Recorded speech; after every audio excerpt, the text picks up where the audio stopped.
Hello, Black women. I hope that you and your brilliant, beautiful selves are holding yourselves uplifted, held sacred, and protected.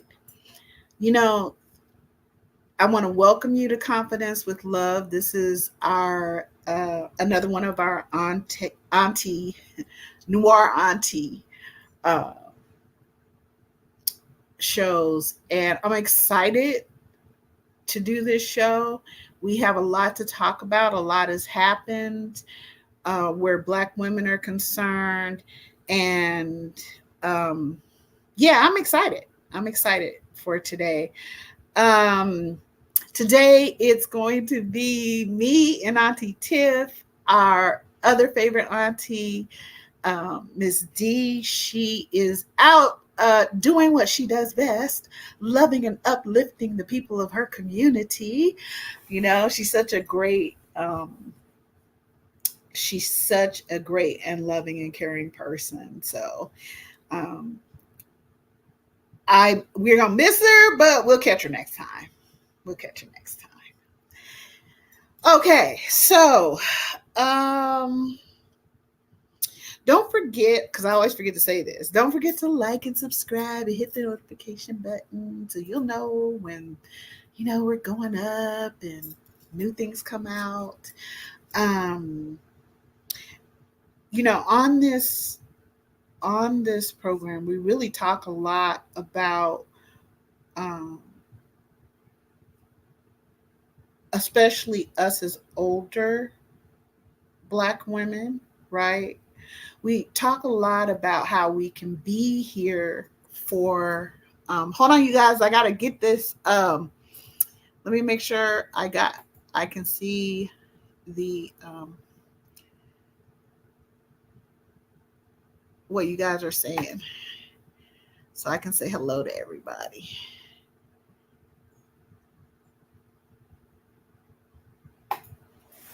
All right.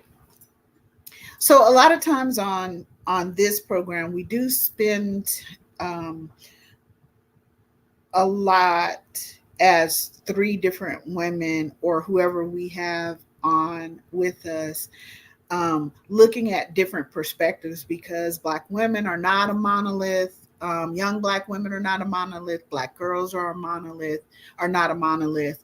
And yet there are some commonalities in some of what I feel are critical areas that we're dealing with as Black women and Black girls.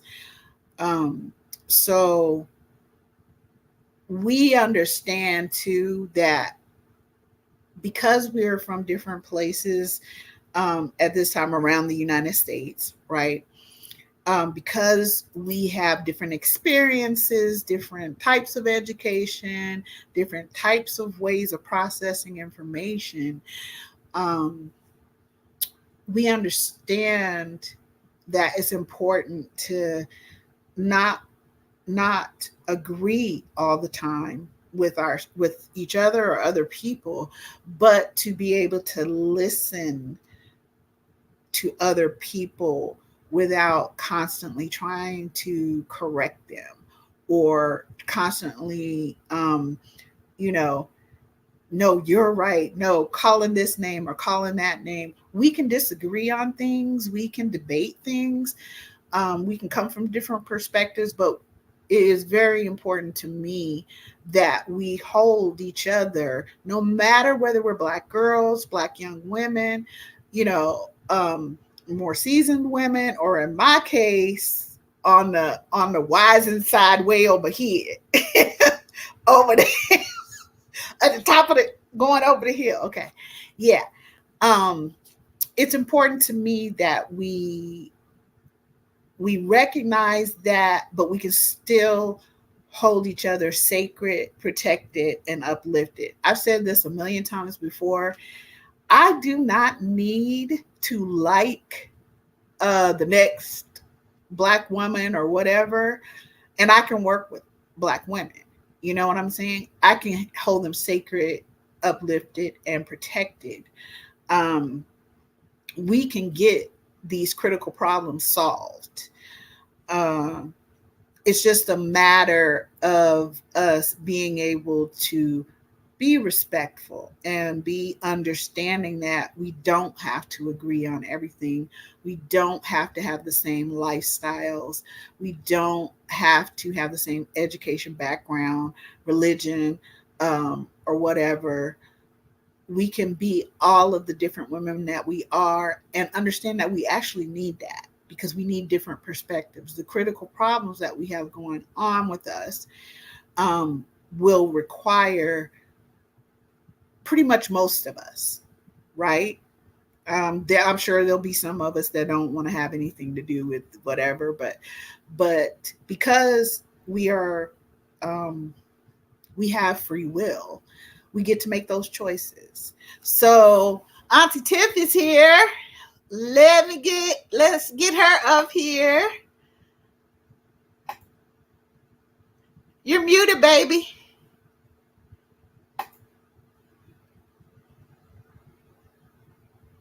Oh, she got the kitty. You're muted. Oh, okay. Here we go. There you are. Hi. How are you? Good. Say hi, baby. Look at good. Look at him. Look at sir. I know. He He's is got big. now. He's really big. He's got big. Mm-hmm. Girl. I know. Remember when he was just laying on my head? Now it's He's a big old dude. He is, and he's only 6 months, so we gotta go ahead and make some decisions. I particularly don't know if I want to neuter him and have him declawed. So I'm kind of praying about that. But then also every time I leave the house, I don't know if you like this, but you think about your baby needing a playmate because I'm like, he's all at home by himself. He needs some company.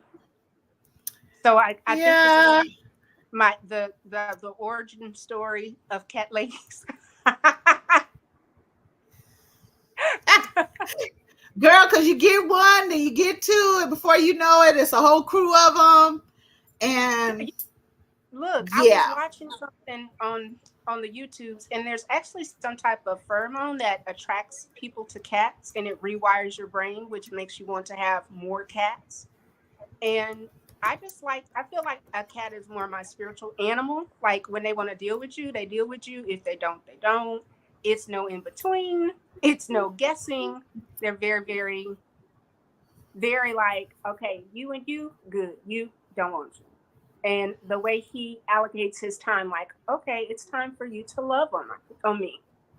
I love how cats demand. They're like babies. They demand the attention.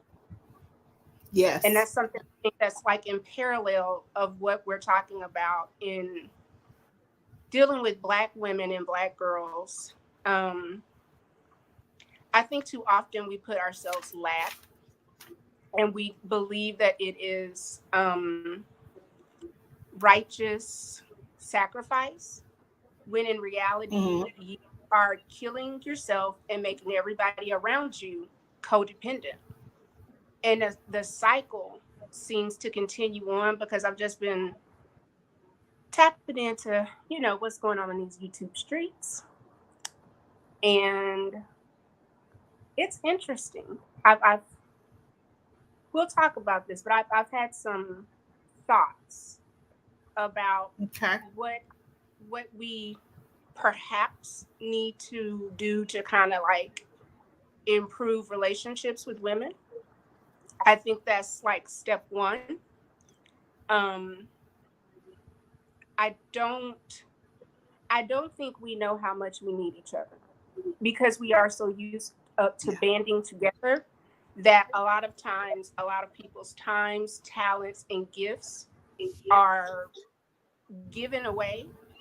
And because we give so willingly to each other people may feel like, well, I'm entitled to this. And if I hear one more dude today say my mama, because I'm going to tell you, when I hear my mama has turned into my man, my man, my man. It's my mama, my mama, my mama.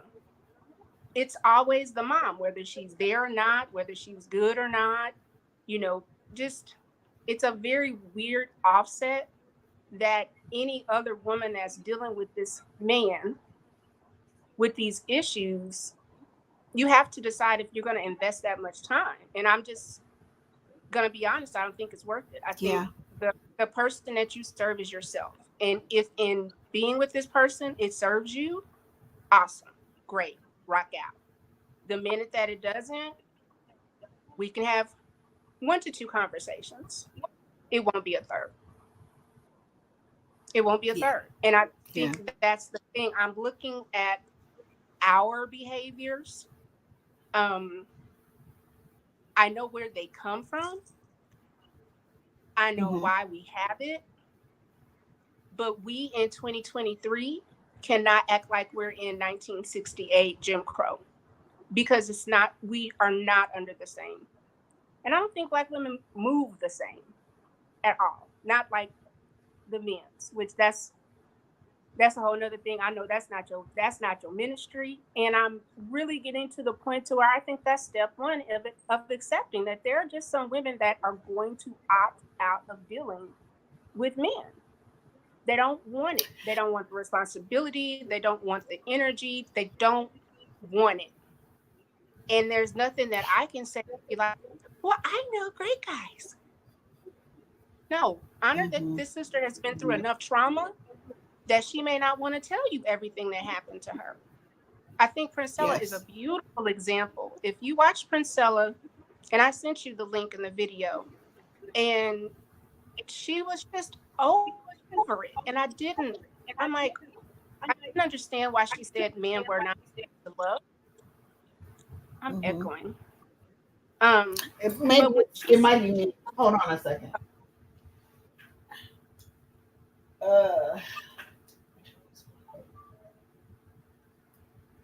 Okay. Hello, everyone. Hello. Thanks for joining us. What's up, Tori, Michaela, Level Up? Hi, you guys. Good to see you. Thanks, everybody who's starting, hanging out with us. So now you were talking about Princella, and kind of where she's been coming from. I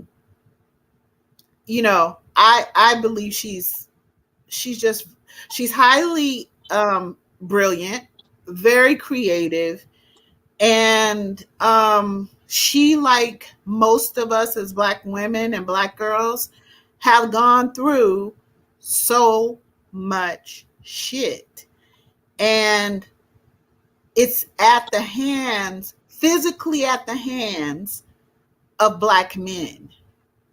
And that's, I think, where the disconnect will come in, because we have some of us who are married to Black men. We have Black sons. I have a Black son that I'm still choosing my daughter.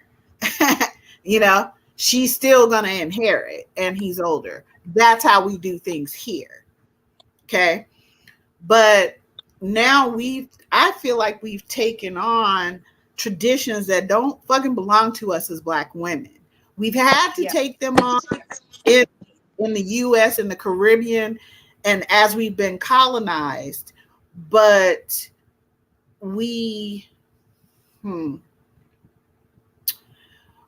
we're starting to get back to our own oral traditions, and I'm really glad to see that. Oops, you dropped for a second. I'll pull you back up. Okay.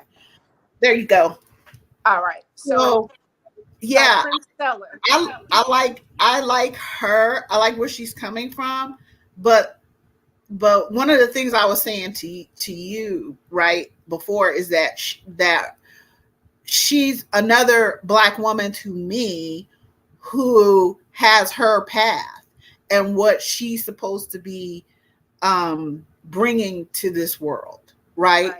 And I have my path. So that doesn't mean we don't agree on some things, and that we're not going to agree on other things, right? And she works with all women. She does. You know what I mean? I don't work with all women, and that's okay. It's okay, because we get to be different. Yeah. Right?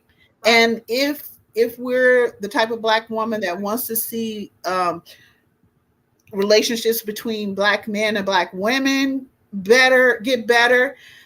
Cool. Well, you can be on that path. You know what I'm saying?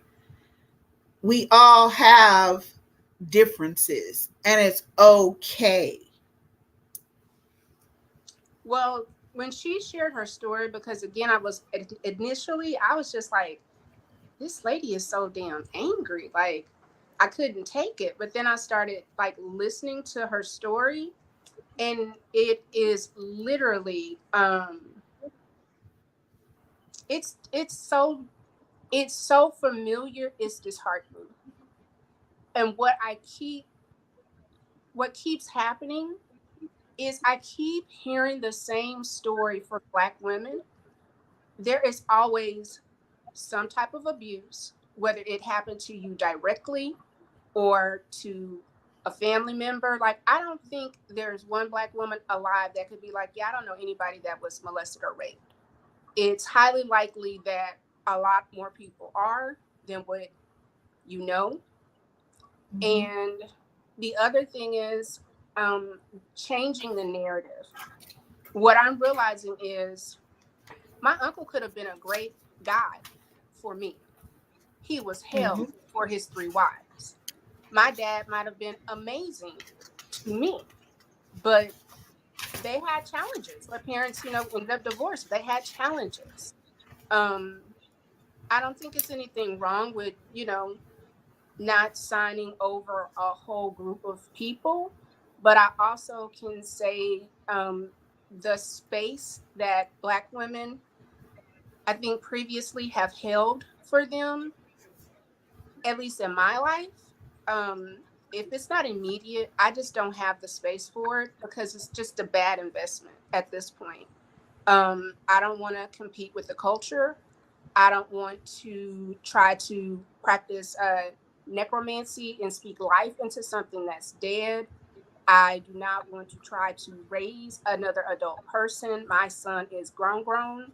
So, and I got my little baby here, but I really had to take a self-assessment and just say, like, um, there is there's a better way for us to do this, and there's a better way to tell the truth to each other.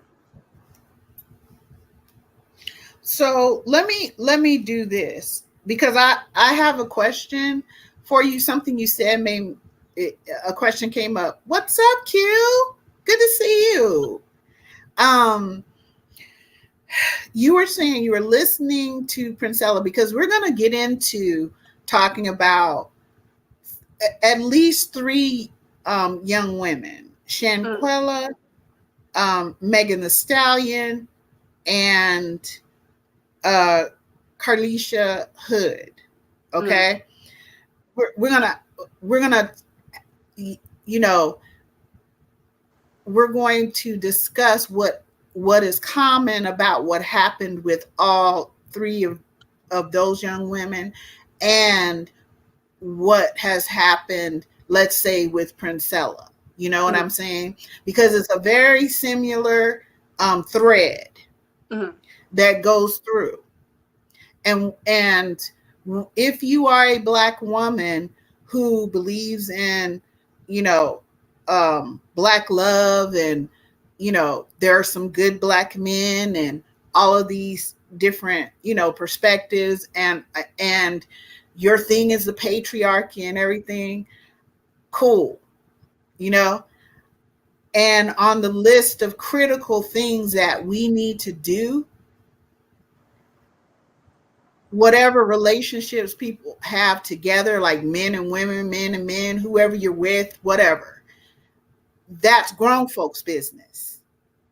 But when you're talking about shooting someone, beating someone, or trying to beat them to death, right? Or raping children,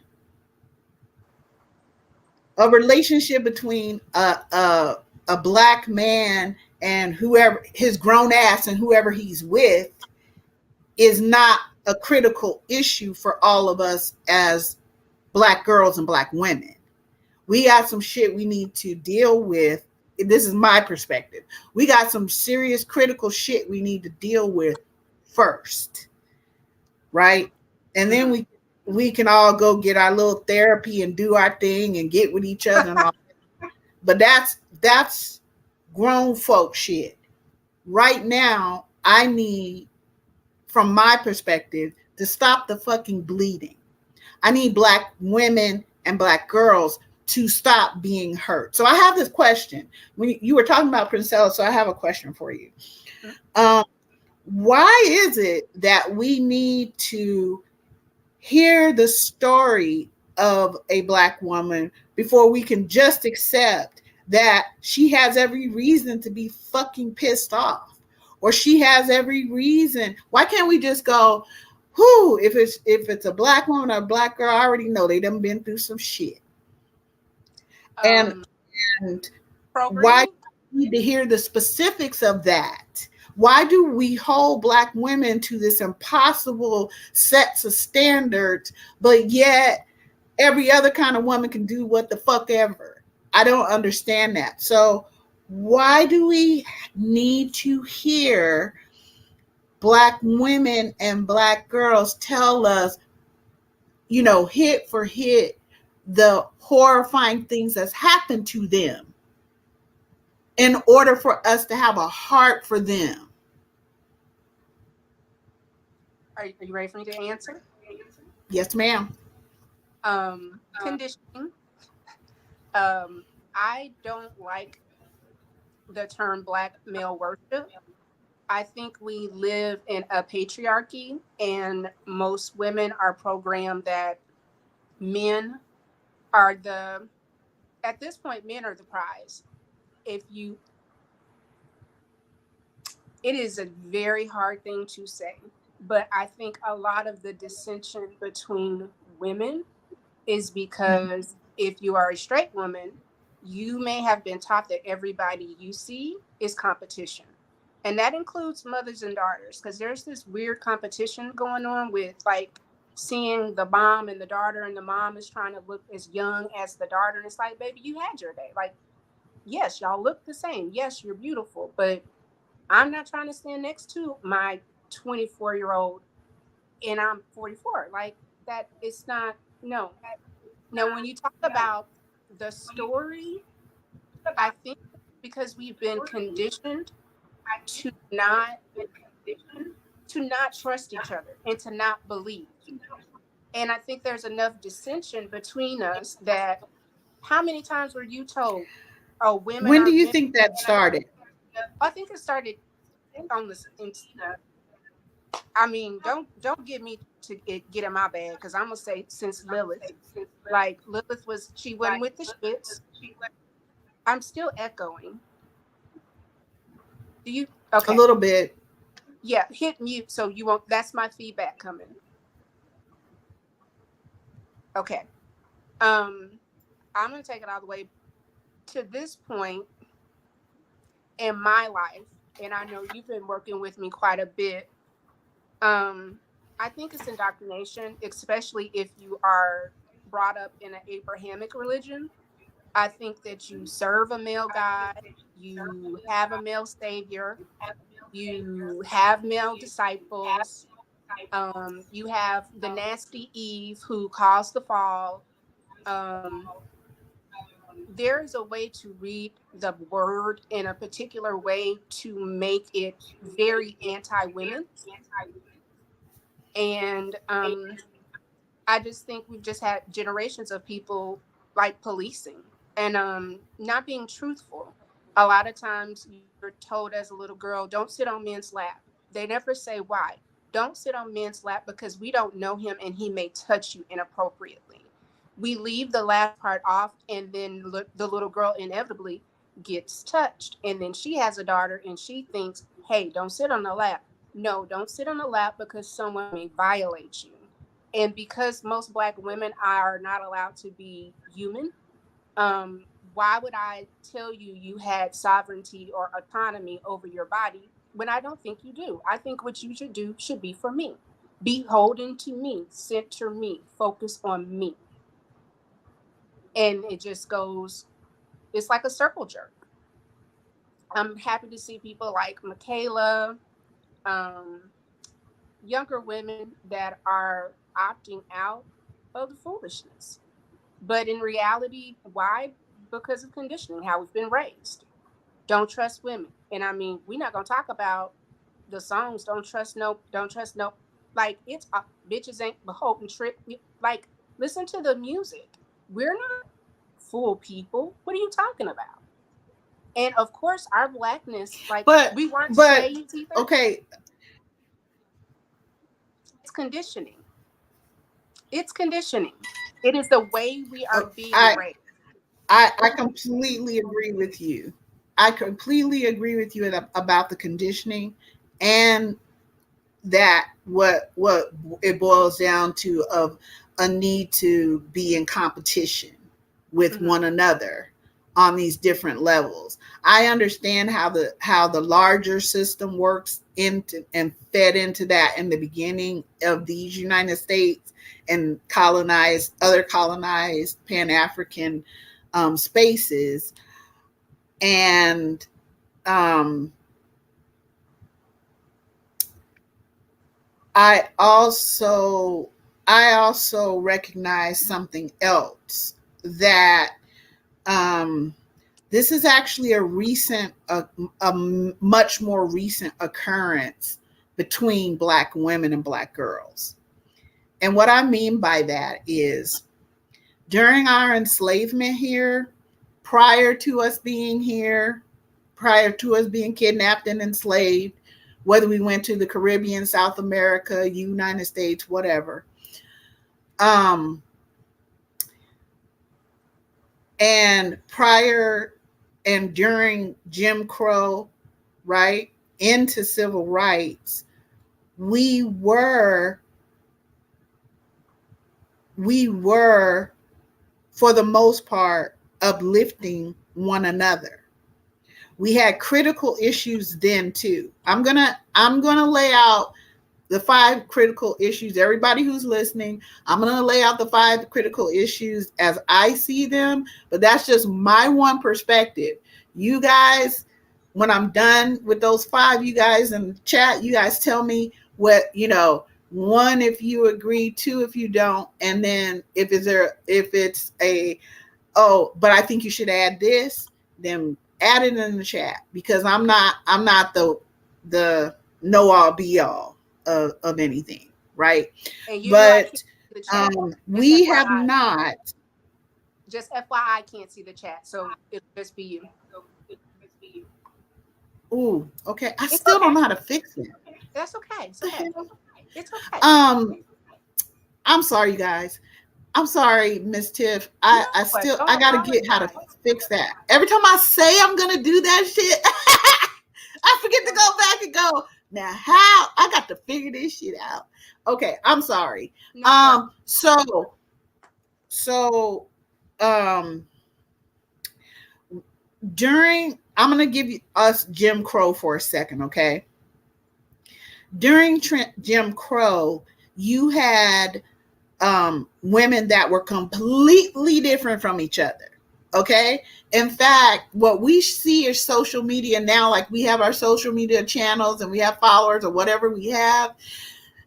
The Black women from post our enslavement to 1975 were that different too. They were in different organizations, that they were taking different pieces of the issues that we had. But when it came down to our most critical issues, these women put aside their differences and whatever conditioning they had on different plantations, whatever torture they went through, what their mothers went through and their grandmothers, how they lost kids, how they were raped daily and they had to work just as hard as Black men, most of the time harder in the fields and in the house. Okay? So they got together, okay? Satima Clark, Rosa Parks, Fannie Lou Hamer, when Reese Taylor was raped, when different Miss Laura in Oklahoma was lynched. When Miss Mary Taylor in I think she was in Georgia. Yes, in Georgia.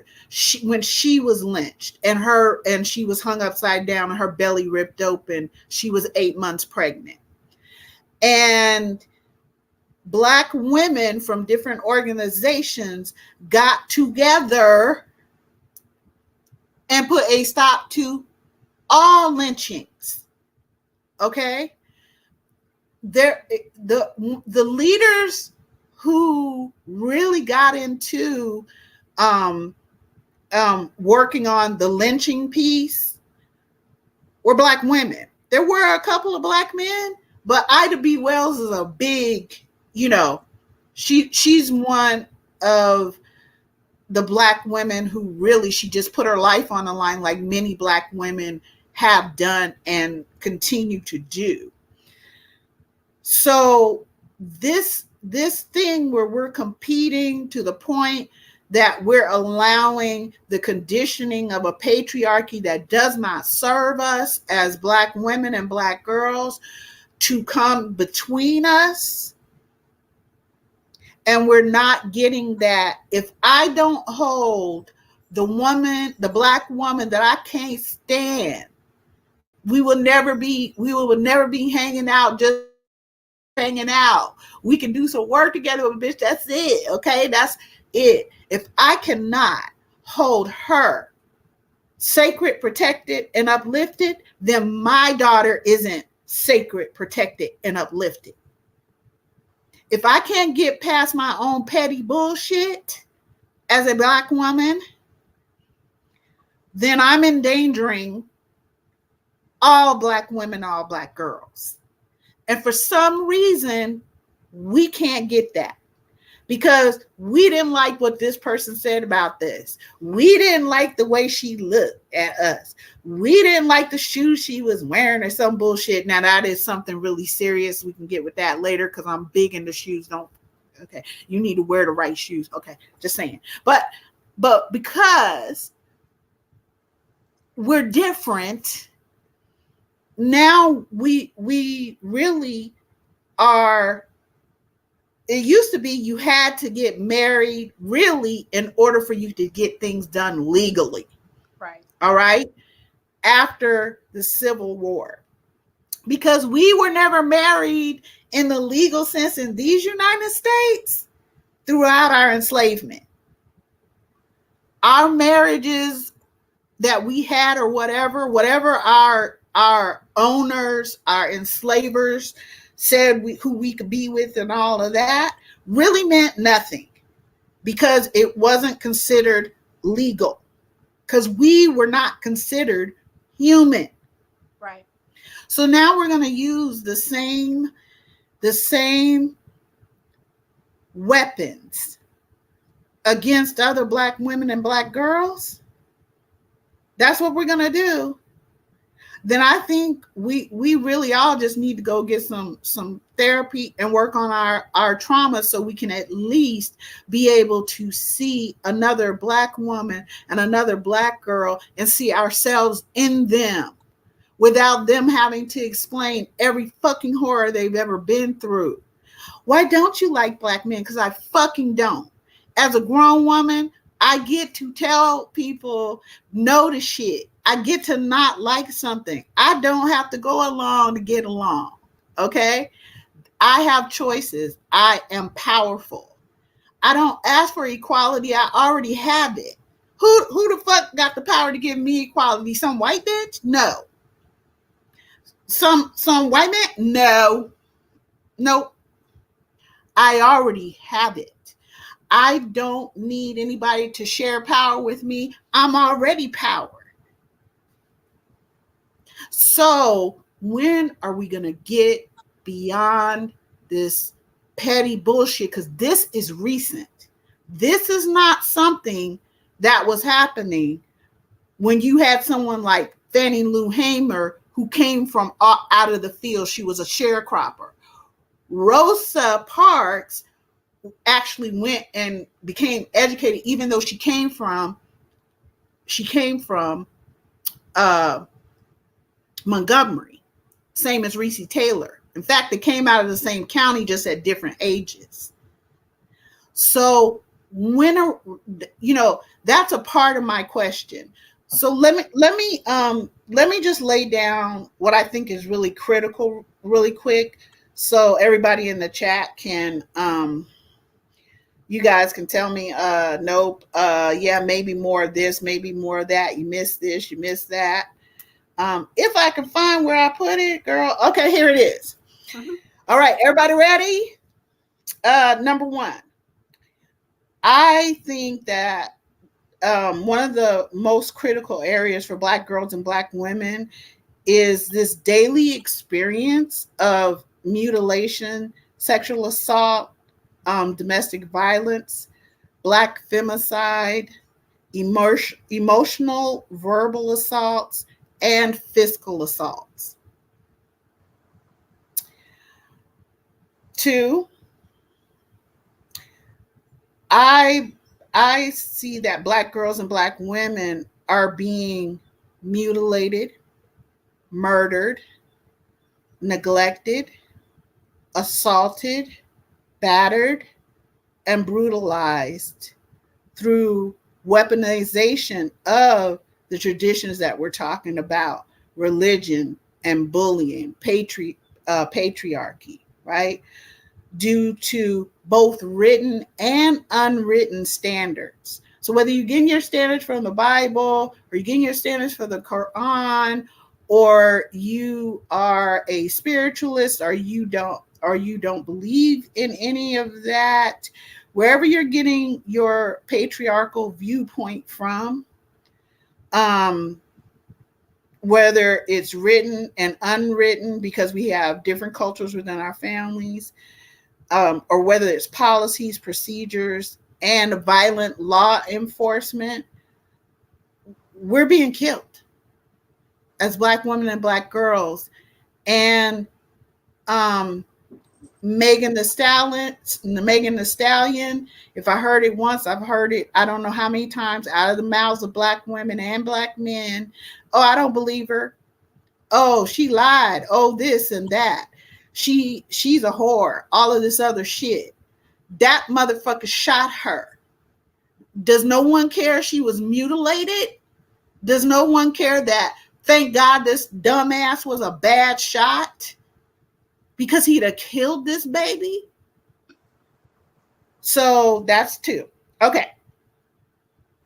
3, Black girls and Black women and our children are forbidden, and this isn't new, this has just come back up, but forbidden to read and learn about our historical brilliance, power, and creativity in public schools or private ones, and we pay for both. And accept our programming to be willing prey at home, school, church, work, and all public spaces. So we get taught how to be prey, and the predators get to keep eating off of us. We are acculturated and accepting of brutal violence, cruel and unusual, historical and present behaviors from other people with regard to racism, white supremacy in elementary, middle school, high school education, and social and judicial systems. We are taking shit from Black men. We are being raped by the time we're 18 years old by a Black male that we know. Now, me running my mouth gives no one permission to shoot me or rape me. But we have been telling each other in these last few years, it's not, you just have to deal with it. It's just the way it goes. I had to deal with it. Okay. So, number 4, another critical area. Black women and Black girls endure being publicly humiliated, harassed, humbled, and hurt. by diverse cultures, collectives with impunity, including Black men. We are taught to sacrifice our mental, emotional, sexual, and physical health due to 1 through 3 that I already mentioned above, while submitting to the violence, the savagery, and the heinous brutality against us. Whether good or not, right or not, we will be punished. And number 5, the inability to heal in the same environments or around the same people who actively hate, hunt, and apply the systemic, psychological, and individual violence toward us as Black girls and Black women. We cannot heal by accepting being dismissed, gaslit, even as we work to restore and evolve for ourselves. Because as the Black woman goes, as the Black girl goes, so goes the world. We make it better for everyone. Other individuals make it better for themselves. But when we roll out, we make it better for humanity. And humanity is doing their damnedest to let us know our own power, our own being does not belong to us. They are going to harness us, and we are going to sit there and be happy prey, or else. We cannot even open our mouths without being told we're being angry or upset, as if we don't get to have emotions. So those are the critical areas that I thought about. Chime in, people. Let me know. Let me know. I concur and I agree. I guess Black women are very unique in the sense of we're not a monolith. There are all kinds of Black women, but I think for the most part, there is a level of being able to see yourself in most people. There are some people that you just can't identify, you don't resonate, you're not on the same level, you just don't vibe the same. That's fair, that's fine. I think we have to get to a point to where we are safe for each other. And again, I'm going to go back to that mom, daughter, auntie, grandma, that initial relationship. I think if it was problematic or challenging, if you can't trust your mama, then you won't, how would you trust another woman? Like it doesn't, it doesn't make sense in the mind. Right. So I don't think well, I don't trust I didn't trust my mother. I didn't trust my mother, and that didn't stop me from trusting other people, other Black women. Well, you know how I feel about you and Miss DeeAnn. I think y'all are unique, unique, gracious women. I'm petty as hell, and I don't give a damn. Everybody not for me, and you not gonna be for me. I'm not gonna be for you, and I am okay with that. What I can say is, you stay there, I'll stay here. We good. I don't want no smoke, but I don't want no smoke. Meaning, I don't want to come. I don't want to have conversations with you. I don't want to travel with you. I don't want to be around you. I want you to be safe. I don't want anybody to feel like they can run up on you. But on a personal level, no, we don't vibe, and there's nothing wrong with that. I don't believe, and I think Angela Davis even said, I believe in every Black woman. I don't choose to be in community in sense of intimacy with every Black woman. That's a piece of the issue is but aren't we saying the same thing? Yeah, well, you know what? Afro Butterfly, she's on Themis's channel, and she's been saying something that I've really had to think about. And she used the term a palatable victim. So when you said, why did Princella need to say her story? Why did Meg need to say? because we need to, in our minds, decide if this person is a palatable victim. If the world sees this girl, are they going to see what I see? Because if whiteness is going to devalue, which is how Rosa Parks got into the position, because the first person that did it was a little brown skinned, deeply melanated. No, that's not true. That It's is not not true. really. No, it is not. No, it is not Okay, true.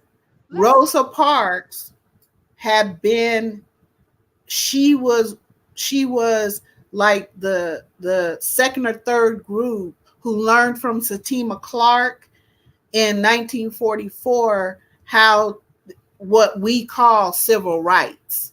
So Rosa Parks was already going down to the South because she was working then with the Nick. NAACP. She was a part of a different organization, but that piece of civil rights, she was already going to jail for going down south and teaching people how to read, right? So She let's was already being stop it. locked up. Hold on. She was already in civil rights as of hugely 1944. So by the time you get to 1955, she was already huge in civil rights.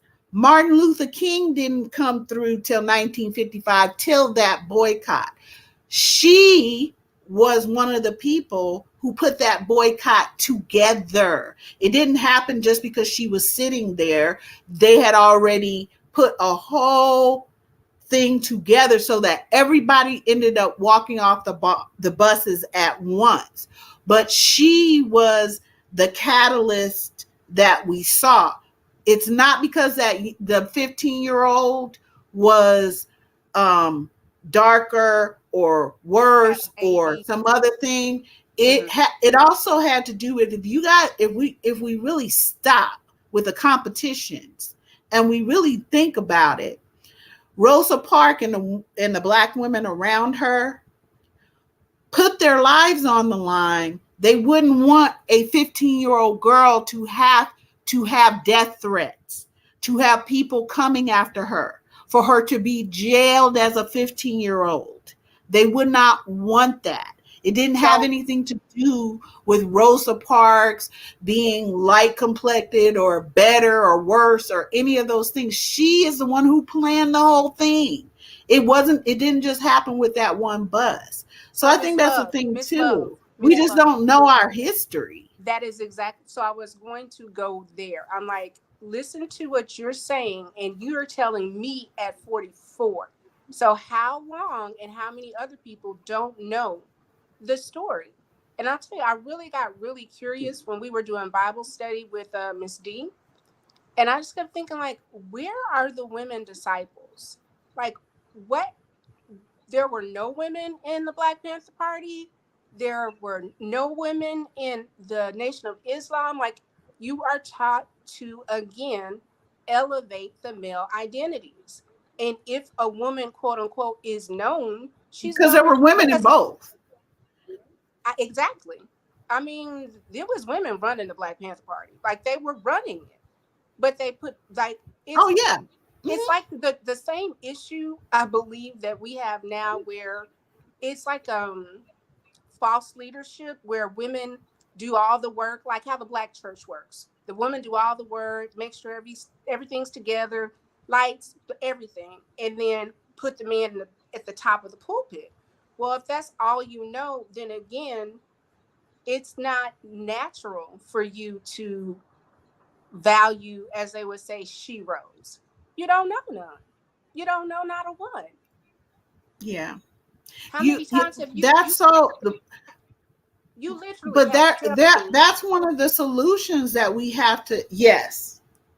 Yes. So that what I Um think is it's having such a good book. conversations like with you. I mean, there are going to have to Mhm. be people that have done the work, are going to have to come out and use these new tools that we have to teach. Because how many people now can go out and study Rosa Parks or Ida B. Wells or Fannie Lou. There are a lot of names that you gave that you know their greatness, but I'm sure quite a few do not. And I think that's step one. It's like we don't know to value each other because we have not been taught what we do. We don't know who we are.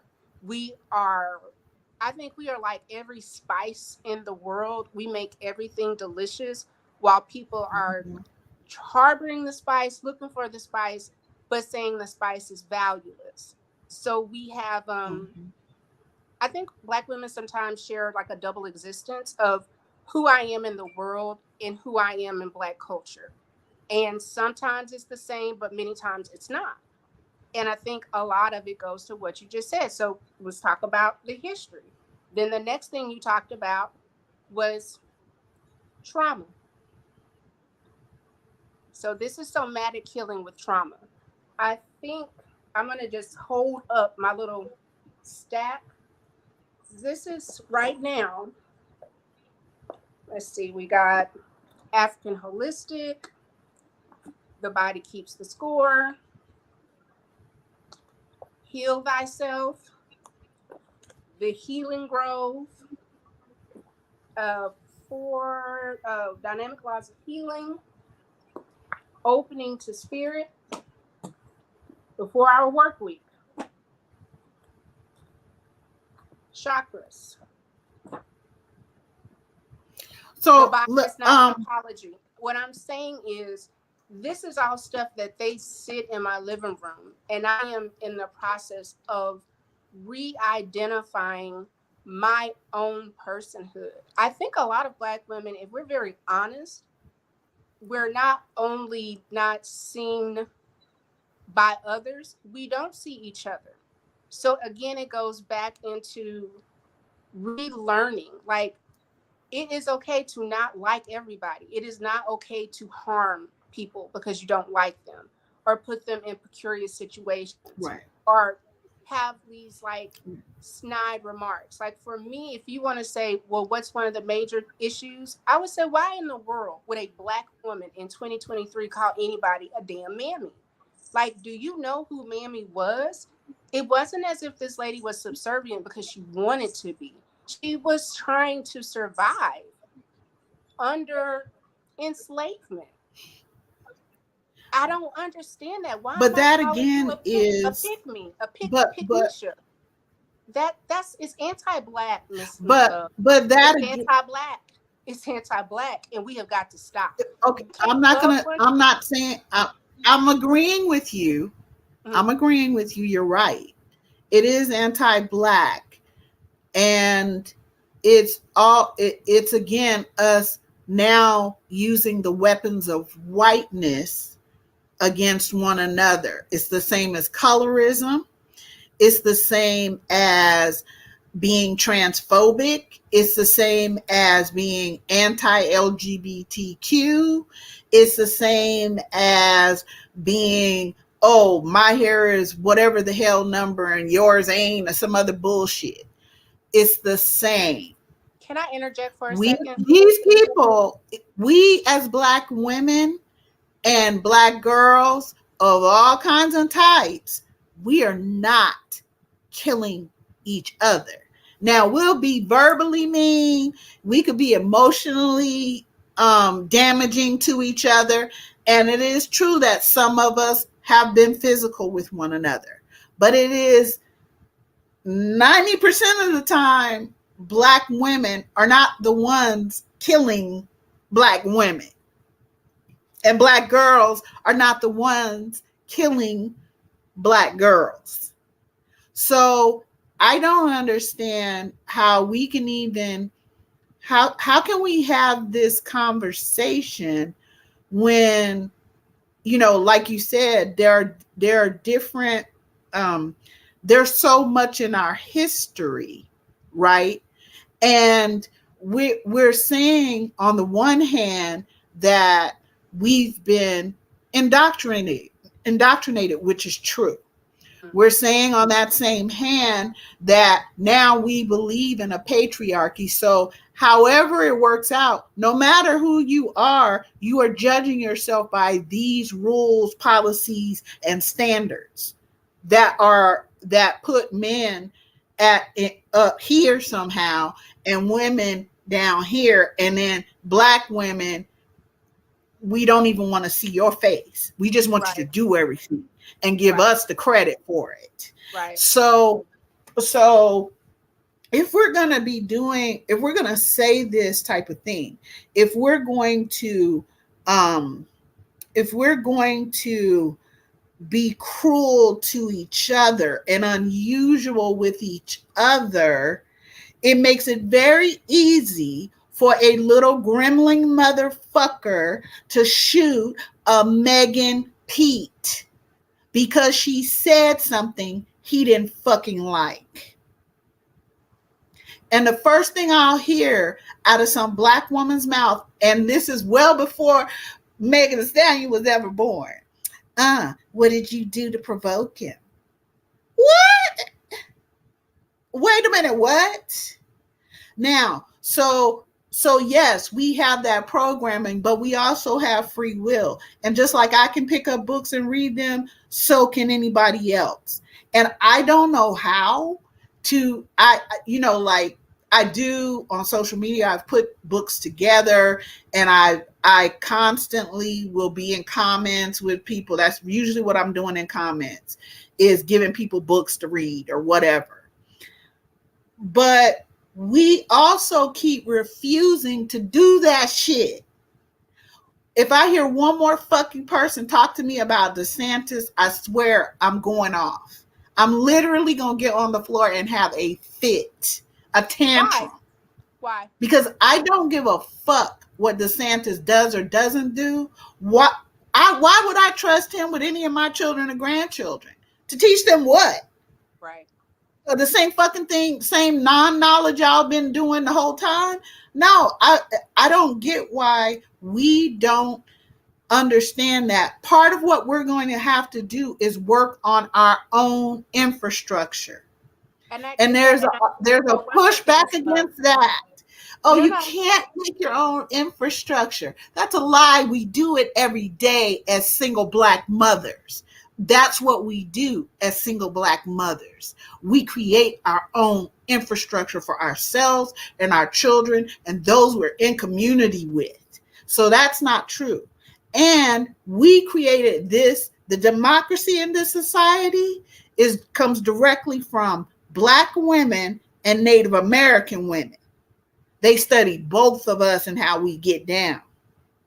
So y'all can't tell me, because I know Black women and Black girls are brilliant. Y'all can't tell me that we can't take 2 hours a day to read about whatever it is by Black women.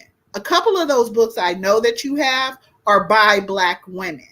But I want people to know out there that we have incredible scholars in Black women. I'm not saying you can't read other shit. You want to read Mice and Men, hey, feel free. But you have Toni Morrison, Alice Walker, you have Nicole Hannah-Jones, girl. We got Catrice, I just forgot her last name. Carol Anderson. We have Angela Davis. We have all of these incredible philosophers and thinkers in Black women who have literally written about everything. Okay? There is no reason why we cannot go read that information and disseminate it to our children. We should not be waiting on white folks to do any of that shit, or Black men to do any of that shit. Okay? So I could tell this across the internet. All my money is in my books in my library. That it'll never get stolen because ain't nobody coming in here going through books. And I understand what you're saying, and I am a firm believer, clearly, of being autodidactic and polymath and teaching yourself. However, I'm going to just keep it real. You're not going to find a whole bunch of Black women that are going to read 2 hours a day. And there are people that, if this is the same single mom that's been at work, she may not. So maybe we can say 30 minutes. Because I feel like I like people to be set up with, set someone up for success. They can start off with 30, do that for a week or two, then bump yourself up to 40, then 45, work your way up. But to ask somebody that they don't really read to sit now and read for 2 hours, it is a recipe for disaster. The other thing is, what I would say is maybe not read, but there are people that like speeches. There are plenty of documentaries. Yes, you need to read, but we need to, in my opinion, 2 hours for you is light work, but you read about 10 books a week. Well, you're that's Oh, different. come on. No, I I'm do not saying not. that. That's the other thing. Like, I want people, if someone is a mom and she only has that 10 to 15 minutes in between getting the kids, doing some downtime, maybe cooking or whatever, you you don't want to add another to-do list. And I don't find that learning, like in that learning style, like you feel like you have to, it, people don't, it's not enjoyable. Reading a book is amazing because once you read it, the knowledge is yours, no one can take it from you. There is a myriad of reasons of why reading is so cool and awesome. But I'm also going to say, like, we have to be reasonable with the expectations of a mom and a woman that is working potentially full time, parenting full time. And I don't believe in the term single moms. These are abandoned fathered homes. Most of these women, I don't like, I'm at some point, and someone said it, at some point, if we could just, all your 5 points, all valid. The issue, men. Period. Point blank. What is your relationship and proximity to men? Do you date men? Do you date black men? Do you feel like somebody else's, that is she competition? Now, the person that you're dating, is he a toucher? Do you have a cousin or uncle that has touched every fucking kid in the family? That's an issue. So we do have black women that harbor terrorists. So oh how a am lot I? a lot of us do. Hello, cultured connoisseur. Thanks for putting up Patricia Hill Collins as an author. Um, no, I agree. Like a lot of women do. Let me get back to your point about reading. Um, I do agree that you start on a level, that works for you. I think you're right about that, Tiff. I really do. And Miss Love, I have to tell and you. okay, let me complete my thought, girl. And um I don't expect anyone to read like I do. Tiff is totally kidding. I do not read 10 books a week, allegedly. Okay, I'm just saying. 12.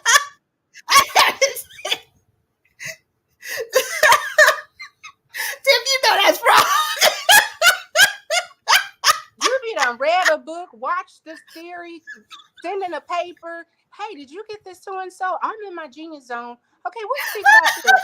I'm like, Miss Love, how many times have I told you, like, damn, I'm sick of learning. Can I just go watch some hood videos and go do hood rat things with my hood rat friends? I'm tired of reading. We still learning. Oh my God, more. Fuck. You have got on me so much about that. Girl, like, can you just please go take your medication? Stop, okay? No, I absolutely love it. I do, and I cherish it because it's so unique. But also, it's like, girl, I'm not gonna be like you and Miss D. Y'all are double degree doctor, both have multiple books. Like, lady sis, I had to go look up what polymath was. I was like, oh, I am a polymath, and I am autodactic. I may have the That class was Miss certificate. D, y'all. It's like, okay, wait, let me write down and write everything. What did she just say? Okay. And nobody wants to say, I don't know what you said. Let's take the example that just happened here. If I wholeheartedly have been taught something different about the Montgomery bus boycotts, and you have the facts, then yeah, I have to receive them, but also you got to put it in a palatable way. And yeah, I don't care what people say. You know how people are like, what do they say? chew the meat, spit out the bones. It's all of this disharmony while trying to get new skill sets. Your brain doesn't work like that. You need to be receptive. You need to not feel shame. You need to be able to say, I don't know who any of these women are. Who are you talking about? So we're on so many Yeah. different playing fields that at base level, it could be just, you could really say, here are 5 books that every Black woman should read, and say, these are the 5 books for the year.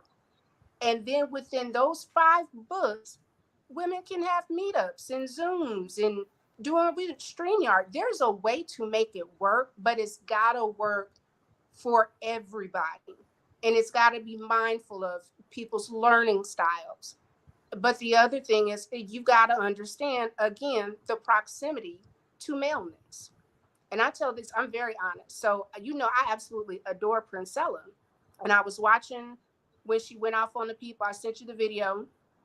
And that man that stayed here was in the other room. And then he left, went to work, came back. And, we did our evening things. And he's like, oh, I'm going to go lay down. I'm like, okay, I'm going to watch this for them. And he was like, could you turn her off? I had to wake up to hear that voice. I don't want to go to sleep to hearing it. And I was like, that's not going to be an option for me. I can bump it down a bit. But yeah, if you're feeling uncomfortable, okay. Yeah. See, I just think the critical areas that we have, what it feels like for me, and this is only how it feels for me, everybody, okay? What it feels like for me is we don't have time. We don't have time.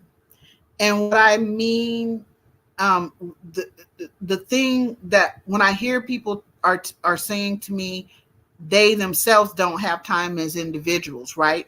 I've been a single mother. I know all about it twice over. And you don't have time. You are doing 360-degree of parenting when you're supposed to be 180 and there's supposed to be another 180.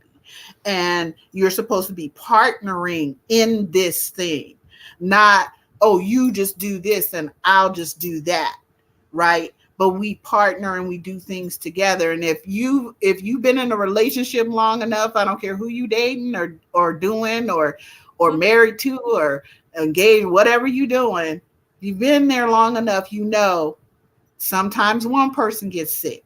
Sometimes the other person gets sick. Sometimes the other one needs to be lifted up. Sometimes the other one needs to sit down.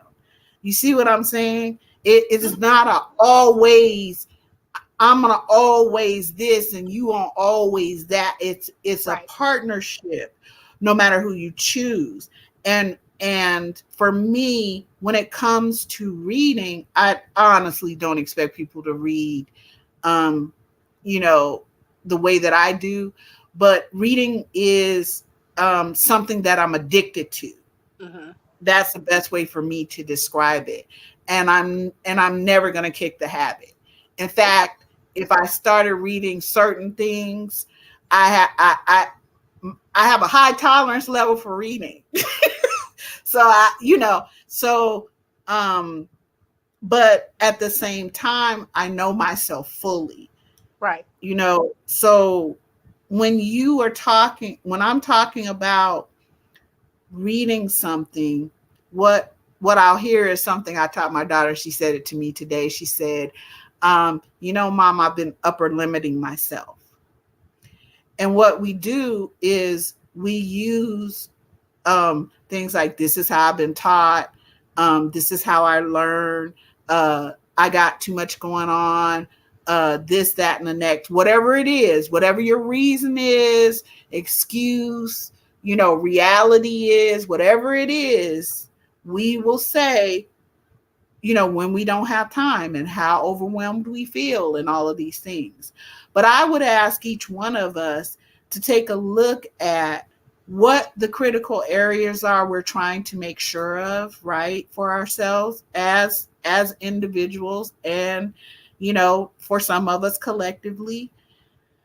And then prioritize that because Yep. when I stopped, now this is me personally, I'm not saying anybody else should stop, okay? That's like you're not gonna get me to stop reading books. um you're not gonna get some people to stop being with black men or whatever, right? White men, whatever you do. uh Whatever, if you're bisexual or queer or trans, whatever you do, you're not gonna get, that's, you get to do that, you grown, and that's another consenting adult, good for you. And if you are going to take out your time on a grown ass person who is making choices and shit and put your energy into that, then you will not have time to read. You will not have time to do the things to heal yourself, like get therapy for yourself.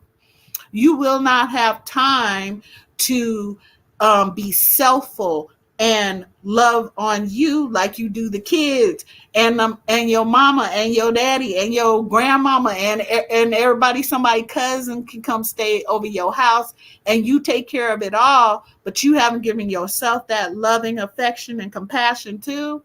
Girl, I'm gonna tell you, as an older person, that shit takes years off the back end of your life. So, So so, you might have lived to be 95, mm, but for all the shit you doing for everybody else, expending your energy instead of coming back, deciding what is critical for you to solve and focusing on that. And grown ass motherfuckers are not your problem. They don't need to be. They need to go be grown. so Even my kids, go be grown. so yes. However, I want you to think about what you just said, and I think, like right now, I have to accept that I sit in a place of privilege. I'm 44. My son is 26. I have an adult son. So, yes, I Mm-hmm. can get the books and do the reading and do the studies, and I have the time to do that. So, if I have the time to do that, then for me, the most logical thing is to have like mini tribes of, hey, y'all, I'm gonna do the reading. I'm gonna give a outline of what we're going to cover and go from there. But the one thing that I don't want to do is I don't want to add anything to a Black woman's list. I think most of us are juggling so much that the first thing that I would say, and I before the books, Miss Love makes some fantastic products. Um, I use the body scrub, I use the shea butter, I use the oil, the sugar scrub, and that is my sacred time. I will cut up fruit. I'll have a glass of wine. I'll put Yes. something in. So I think the first step in reality is we've got to let Black women learn to love themselves. Like that's step number one. We can Right. talk about sisterhood all you want to, but if she's exhausted and tired and ready to tap out, don't add anything more. Like she's deficient. She's barely getting by. So I think Okay. the first thing is self love. We've got to learn that it is okay to treat yourself first. It's the airplane thing. You have to put on your mask before you save your child, your husband. And I think far too often, looking at a Meg the Stallion, did Meg turn Tory in? No. Did Meg make a police report? No. White people did. White people did. When we're But I looking don't at the understand. things What does that that have to do with it? she didn't put herself first, she protected him. And even in protection, she got shitted on. She did not report him. The state of California versus Daystar Peterson, not Meg the Stallion. Okay. And then when we're talking about who was the other person that you said, Carly. Shanquilla, and then um the young lady Miss Hood up there in Chicago, the man started beating on her. for no reason at a I don't know. restaurant. And see, I don't even know the last story, but even with Shanquilla, when I'm talking about, she was on vacation with quote unquote friends. Her friends taped her getting beat up. Her friends told her to. So again, are we having friendships with people that they're okay with us being abused? In fact, they enjoy it. In fact, But they laugh at it. We're I not hear going to sit I here. hear I'm just saying it's so, we cannot, it's like it's the macro and the macro. Macro level, we all need to get on code. Black men have a code, white men have a code, Jewish people have a code, Latin people have a code. Everybody but us got a damn code. That's macro. But on the micro level, if you don't think you're valuable, you are not going to think I'm valuable. If you are getting beat down, you are not going to value me because you don't value you. And there are too many okay. women with broken spirits that we're asking too much from them. They need to heal. We need to But hold on. heal. Wait a minute. Wait a minute. Wait a minute. We Wait a need to minute. heal. Wait. But hold on. Wait a minute. Mhm. That is on the list, but it's five for a reason. And the reason that it's 4 or 5 is because you can't heal if you're dead. Facts. I'm sorry, I'm not being disrespectful. The cat is doing something. No, No, no, no, no. no, no, Very true. no. Seriously, if you have been mutilated, if you are being beat up, if you are being raped, if you are being targeted and shot at, you can't get to self love because you're having to save your life. Okay, and here, this is the thing.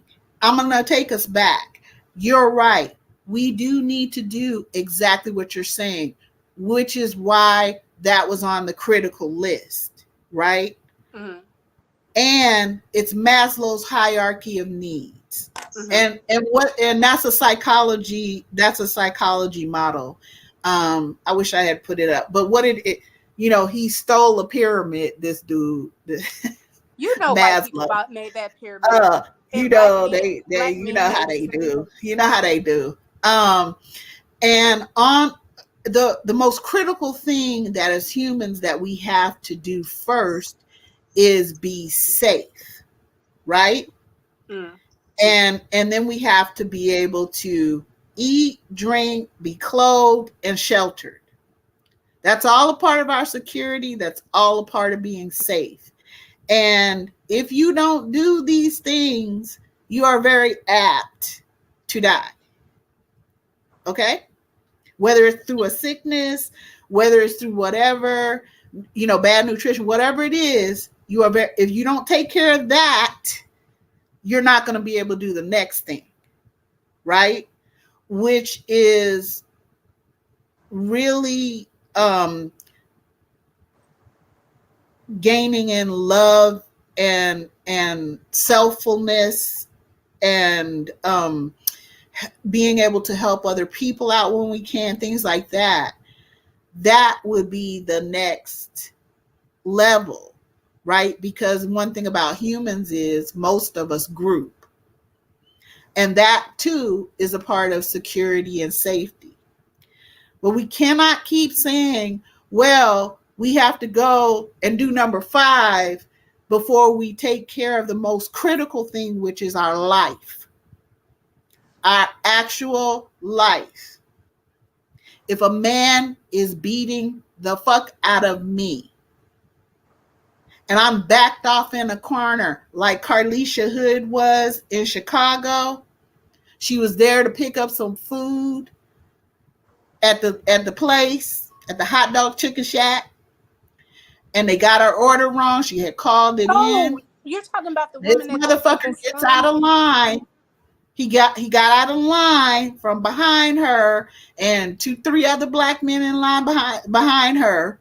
He got out of line because she to him was not moving fast enough.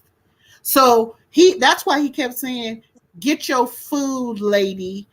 And she I think was trying to explain, well, they gave me the wrong order. I'm just waiting for the order. It's taking too long for this little motherfucker, okay? I just get your food. Just do this. Say one more word. Well, her son shows up at the other door, and because he heard this motherfucker yelling. Now, let's stop right there. What did I hear from all these people?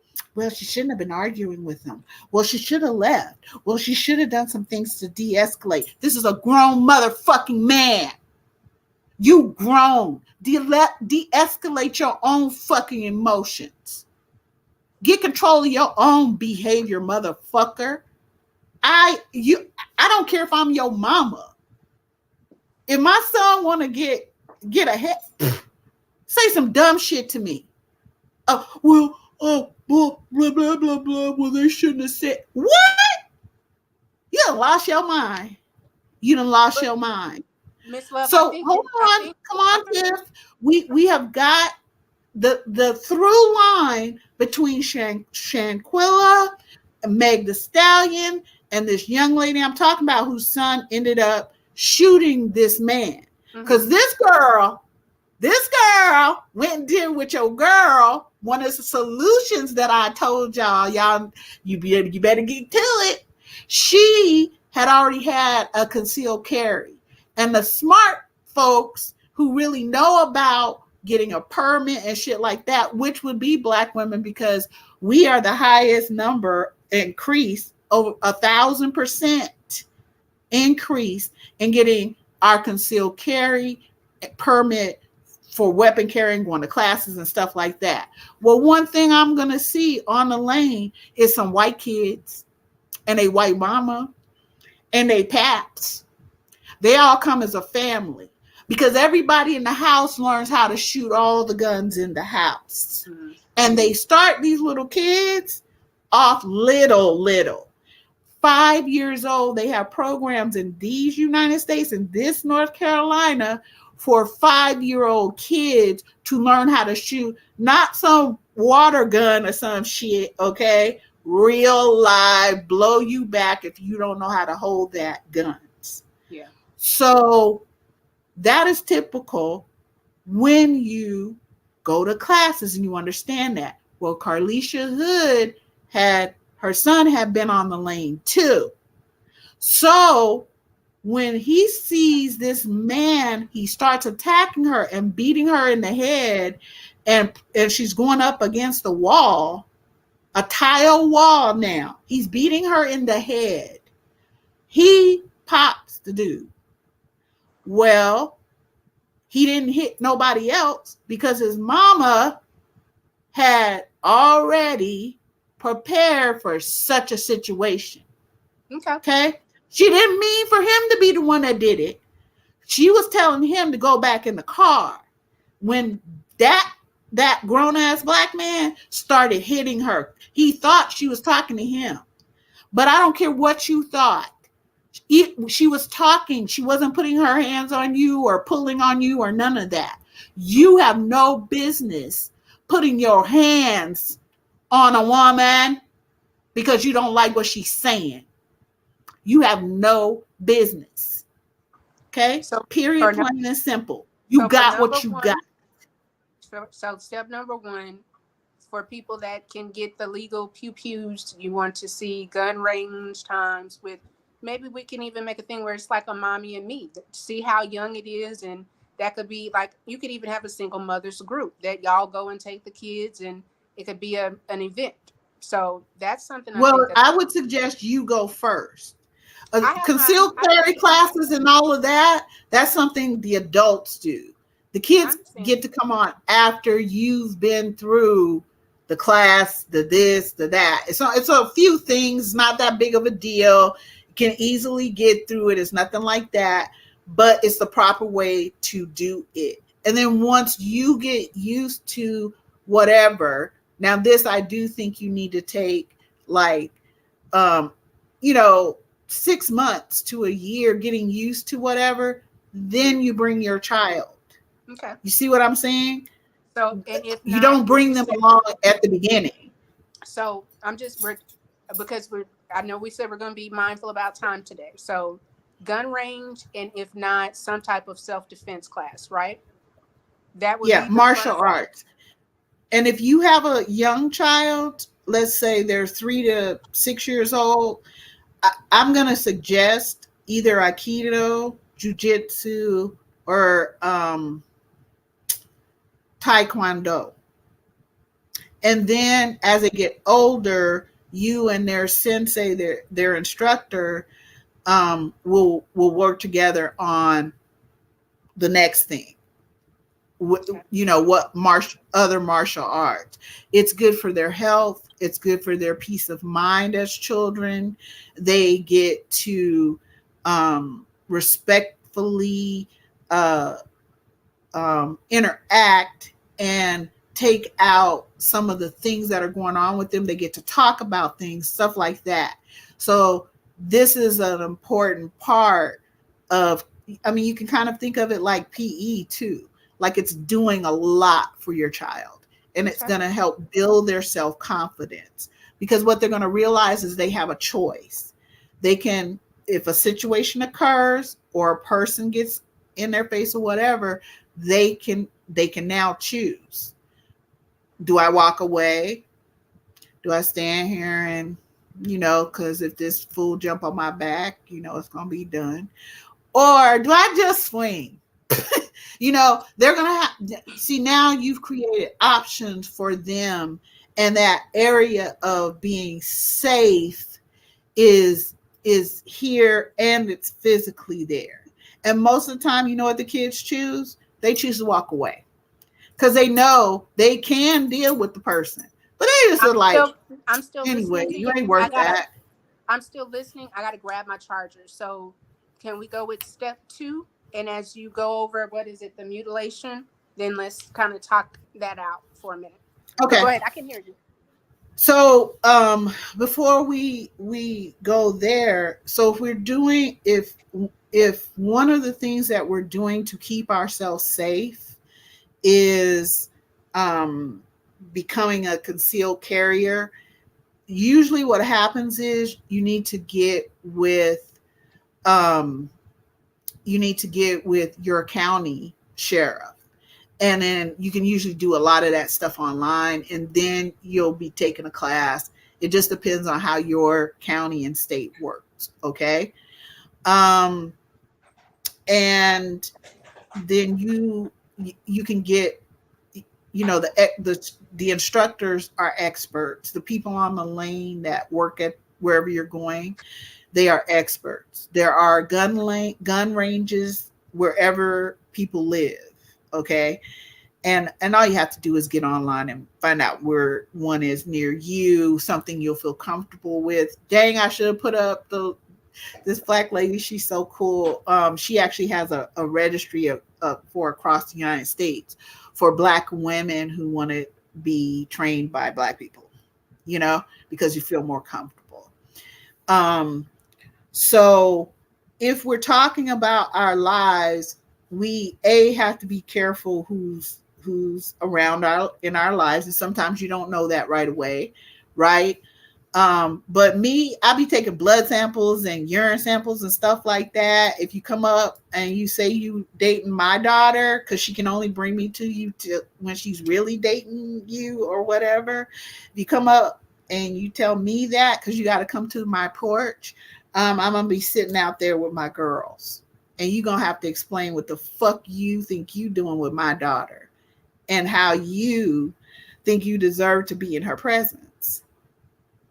That's what you're gonna have to explain. You got to get through me, Number because 2. she gets to choose who she's with. But if I don't approve that shit, she ain't gonna do it. She ain't gonna do it, because she knows she knows I pick up on things, just like I know she picks up on things. We watch people's behaviors, and see what I'm doing with her. It also lets her feel safe in having her choices, because I am being highly protective of her. Everybody across the internet knows that's a good way to come up allegedly missing, fucking with her, because I'm the head of her security team. And that's something else I feel like we don't do like we used to as Black women. First, we handed it over to Black men for some reason when they the very ones, you know, whatever. And we do not let people know who are coming into our children's lives, even as they're getting to be adults. We don't let them know that our kids, girl, they special. and if I've been the knee to any creature ever, it's gonna be her. And if I got to bend the knee, every motherfucker got to bend the knee. Because she is precious to me. And you won't be disciplining her. She was disciplined already. So if you put your fucking hands on her, well, we'll see. Number 2. I am protecting her that way. Yeah. So you guys see what I mean? Like that means she gets to be compassionate and kind. She gets to grow in her womanhood as God is born. She gets to be gentle. She gets to be understanding because she knows her worth and how precious she is. And if she can't have the wrong person with her. You see what I'm saying? Because she is precious. That's something else we're not doing enough of, and I can take that on as an older Black woman. I'm not doing enough as an auntie to let other younger Black women know that you are precious. You matter. You're important. And if anybody roll up, girl, I can't be everywhere at once, but God, no, you do not get to treat Black women without holding us sacred, protected, and uplifted. And that's those 3 women we mentioned before. All 3 of them had the same exact 2 problems. No, they didn't get held sacred, protected, or uplifted. Right. One of them knew and really trusted the Black man and the young Black girl she was with, Megan. Okay, she knew him. Shaquella not only knew the people who were with her, you would expect that they, of all people, because they were her friends, would have been holding her sacred, protected, and uplifted. But then again, no offense to all the Christians and Muslims and Jewish people out there. Shaquella from the South, her mother is a church woman, a God-fearing woman. Shaquella would have went to church and learned what Megan would have went to church and learned. Same thing Carilisha would have went to church and learned. That women need to be faceless. But that's not what Jesus taught y'all. Y'all are sitting here believing in Paul and Peter and shit. When really, if you look at how Jesus was with women, that's what you ought to see about yourselves. If you are indeed a Christian woman, you would see all of the women that he gained wisdom from, and he said he specifically went to them. Yeah. And one of the reasons one of his disciples had ratted him out, what he tried to get him a RICO charge and shit, was because of the woman who had girl Judas and what that other motherfucker Peter. I just want to strangle Thomas. Gotta be doubting shit. Shut up, girl. You know why they did that? I want y'all to go back and look in y'all Bible. They did that shit right after the woman who oiled him in sacred oils. because they were jealous what I was and they going to were envious of the women in his life. And these women not only provided him with wisdom. Who was the first person that he did a miracle in tune with? It wasn't his daddy. It was the wedding with Mary. Then you have the woman at the Mm-hmm. well, But who the was woman with Mary? the issue of blood. But who You was have, Mary? and Come then you have on. the, I, But I no, we said got to Mary. go back. What? But we got to go back. Who was Mary? Mary was his mama. And his mama was the one who stayed there. So let me tell y'all Christians this. Go back in your Bible. God the Father really never spoke to his son. He didn't speak to his 12, 13-year-old mother when he impregnated her either. He sent messengers. Jesus spent more time with Satan than he did with his daddy. And when he was on the cross going through his passion and he called up for his father would not pick up the fucking line. But we want to tell women they ain't shit when it was the women who stayed with him. It was the women who dressed him. It was the women who saw him when he arose. Y'all got y'all Bible all wrong. These men are lying to you.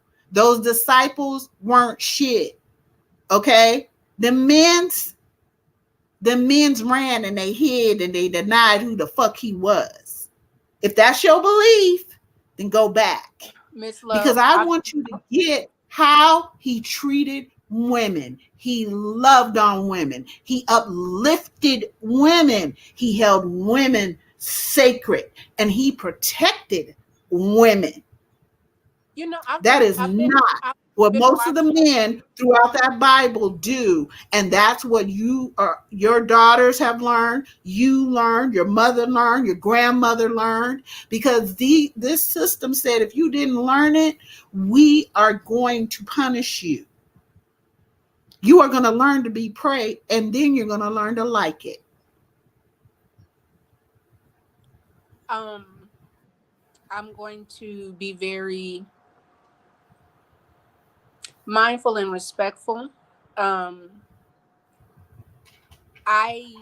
personally, I'll just say, go where Miss Love is going. If you leave a comment, I'm sure she can give you chapter and verse. She does have her degree in theology, so I'm not going to question it. I'm also not going to comment on it because it's people's faith, and I don't play with people's faith because in my mind, a lot of times what gets people through is that. So if there's a better way or a retelling or some missing books, perhaps, like I have what is the book that you have the 13 stories that are missing? I have that. I have a Catholic Bible. I have the New King. Like I have all kinds of Bibles. Because some things won't What I'm translate. Some telling, things don't have words. 1 second, Miss Love. yeah. When it comes to your faith, if you believe in God, and even though God, to me, seemed to test quite a few people, after he tests you, the blessings would come. So if you're in I'm just going to say, Black women are in an abusive relationship with the church. I don't think they value Black women. I think that it is the expectation that we will come in and we will serve, and you have to be taught downtrodden, and you cannot be empowered because then you will begin to question leadership. And that is a flaw that most men don't want to deal with. So let's go to number 2. Mutilated. Alrighty. So if our daughters are being essayed, Mm-hmm. DV'd Mm-hmm. in childhood, right? They're not being protected. And over 94%, I believe, of the time this young Black girl, because by the time our daughters are 18, they will have or already have been essayed. So I I don't just know love. I I don't know. What, one second. I don't know where. I don't know about good black men or not good black men or whatever. But these are primarily black men who do this to little girls and little boys. So what I'm telling you is we have to find better ways to protect our children I agree, but because I'm the gonna give you predators aren't always somebody outside. Mostly they're not. There's somebody that child already trusts and knows. I agree. However, I'm gonna make a caveat, and I'm not gonna just say black men, because some black women will do things too. But more than that, like, have you seen Shiny Happy People yet? But It's about the hold on a other. second. Let me because you're I hear that. I do hear that. And You hear I what? understand where that's coming from. What But was I I just saying? I gave a didn't number. finish. One I second. just gave a number. I 94% are I heard black what you men. were saying. That is still 6%, and 6% of a black woman being abused is not okay. So if you are going to be around men, white, brown, yellow, purple, green, watch your children. Do not trust people with your kids. I saw a story today where a man was trying to apologize to a judge about raping his 12-year-old because he did not believe she was his child.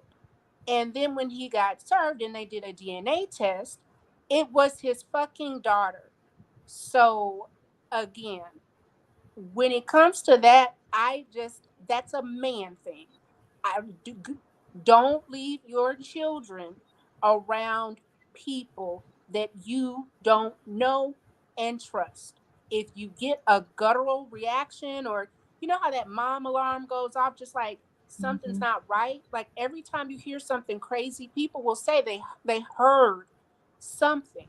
Sometimes that small voice that's whispering is protection. Don't put your kids in situations with people that may be abusive, and that includes family members. Period, point blank. I'm going to use an example that I used to tell the parents when I was a health services supervisor for Head Start back in the day. Um, and because they would pull up with their preschooler, and then they had a baby. They didn't want to take the baby out of the car, so they leave the baby in the car and put the window down a little bit, and it just because they're in our parking lots or Mm-hmm. whatever, dropping off their kids. And it was left up to me to go to each play school and say this to the parents. Okay, I'm I'm the other mama, so we not leaving my babies in the car, because would you leave your purse in the car? Your purse is nowhere near as important as your children. So if you ain't gonna leave your purse with so and so, so and so go in your purse and mess with some shit. If you ain't gonna leave your purse, you definitely ain't. Your children can't be anywhere near them. Yeah, yeah. And I think my parents were younger parents. Going through other things, have been through trauma, some of them themselves. But I'm saying at its base level, you have things that are precious to you in your life, of course, which I know for most of us, our children are the The most babies. precious.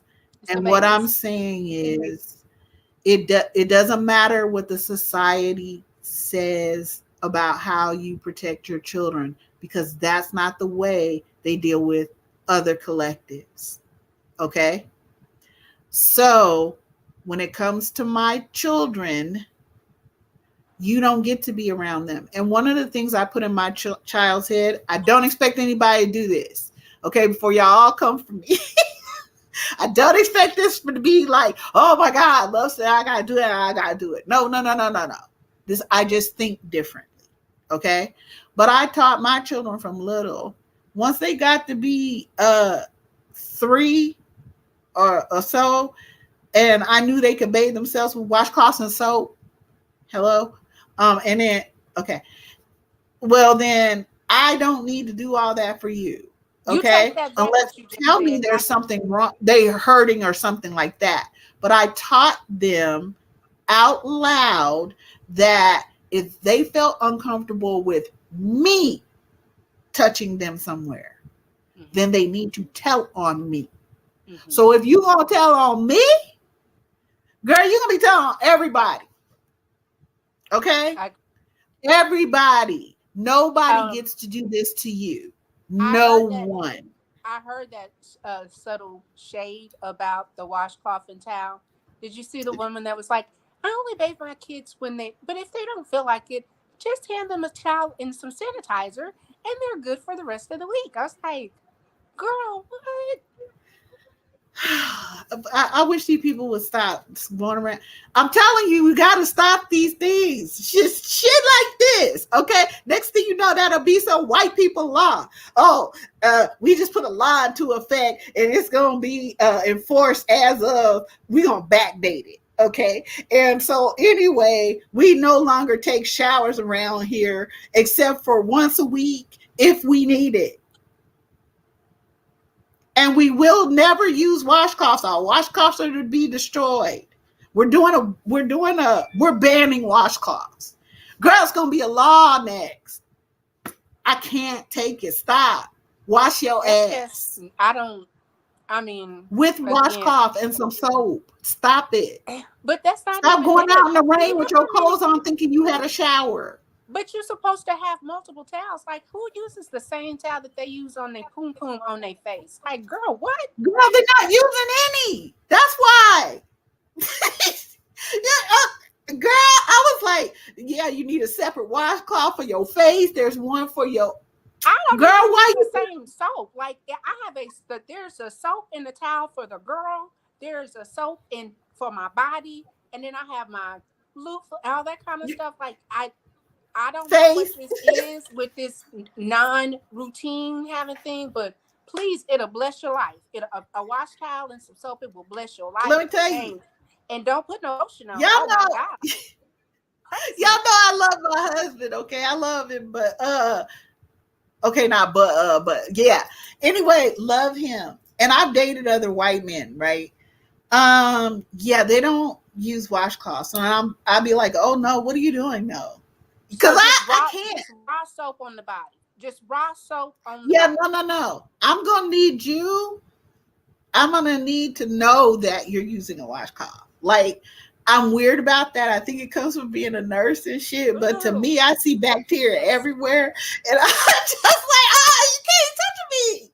No. Girl, what if some dead skin fall off on this beautiful, but no, you're gonna have to scrub. And what did you use on your face? Please tell me you didn't use an ass towel on your face. Nope. No. You understand? No, stop that. Too far. Too far. I'm getting upset. It's okay. So I'm getting upset.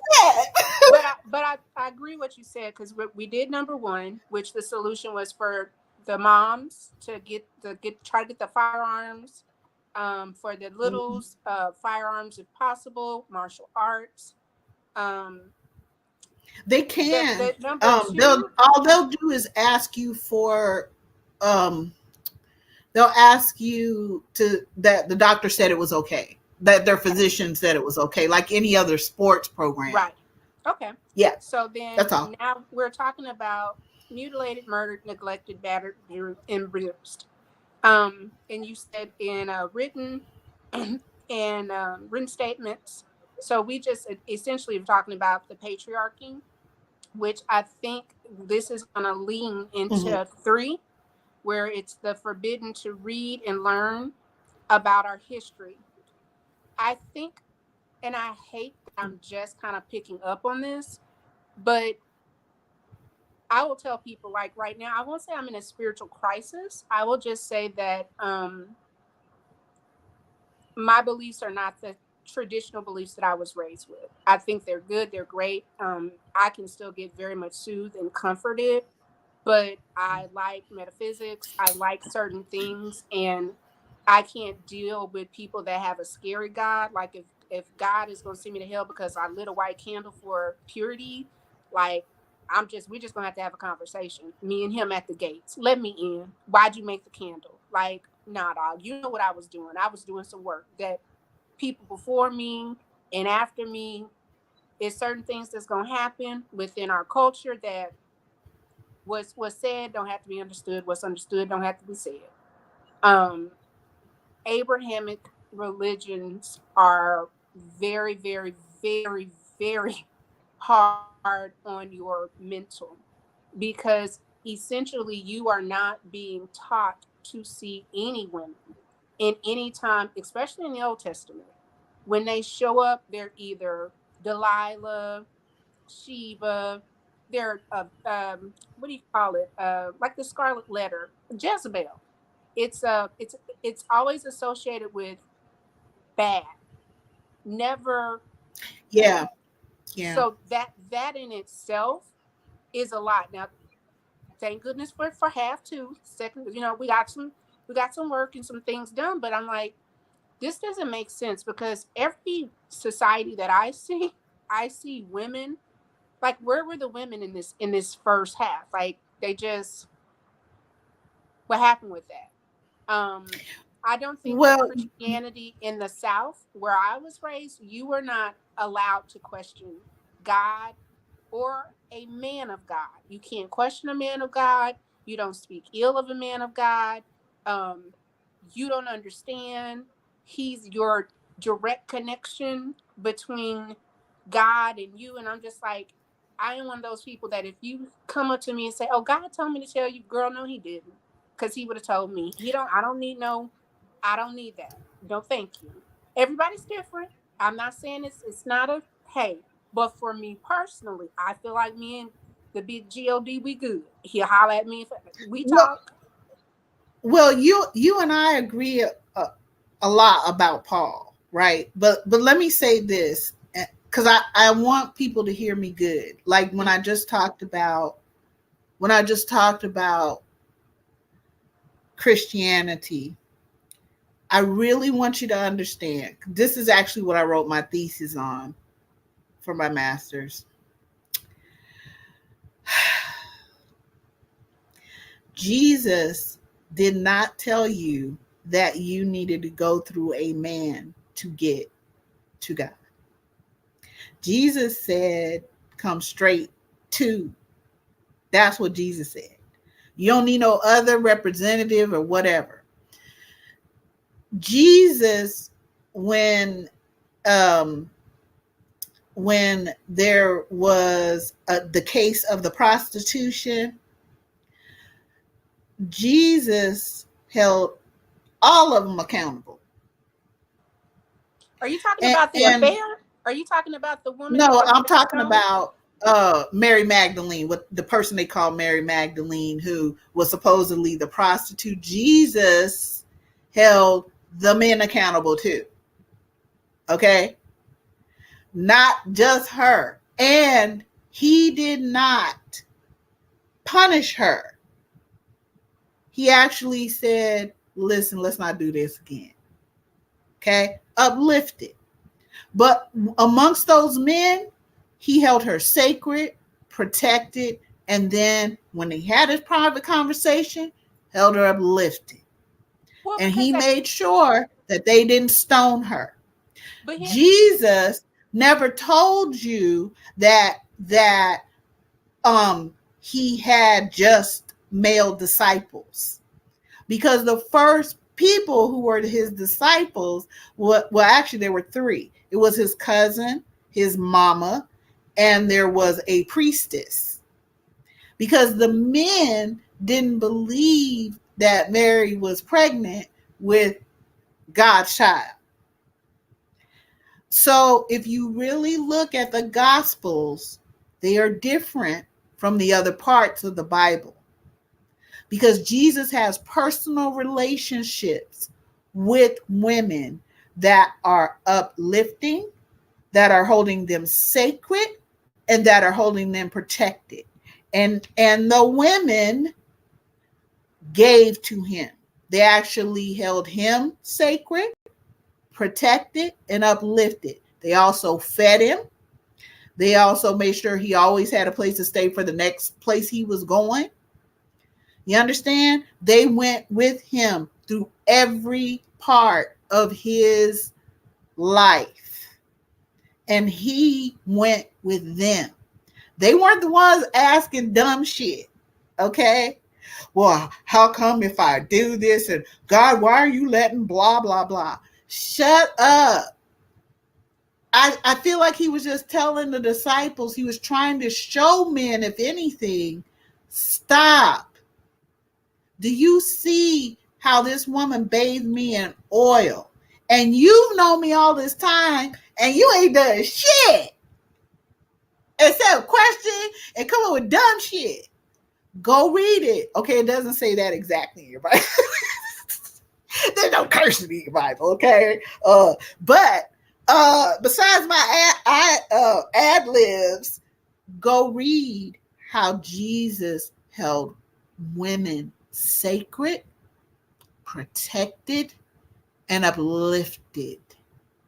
Then watch how the women held each other up, had each other's back. Because if you say you're a Christian woman, isn't that mean that you believe that Christ was born of a virgin, died, and was resurrected to bring grace and mercy, right, to the world? Then if you say you don't, the Bible, it don't say Paul Anity or Peter Anity. It says Christianity, Jesus Christ. So if you are saying that you are a follower of Christ because you are a Christian, I implore you to go back and read the 4 Testaments and listen and look at how Jesus deals with women. He partners with them.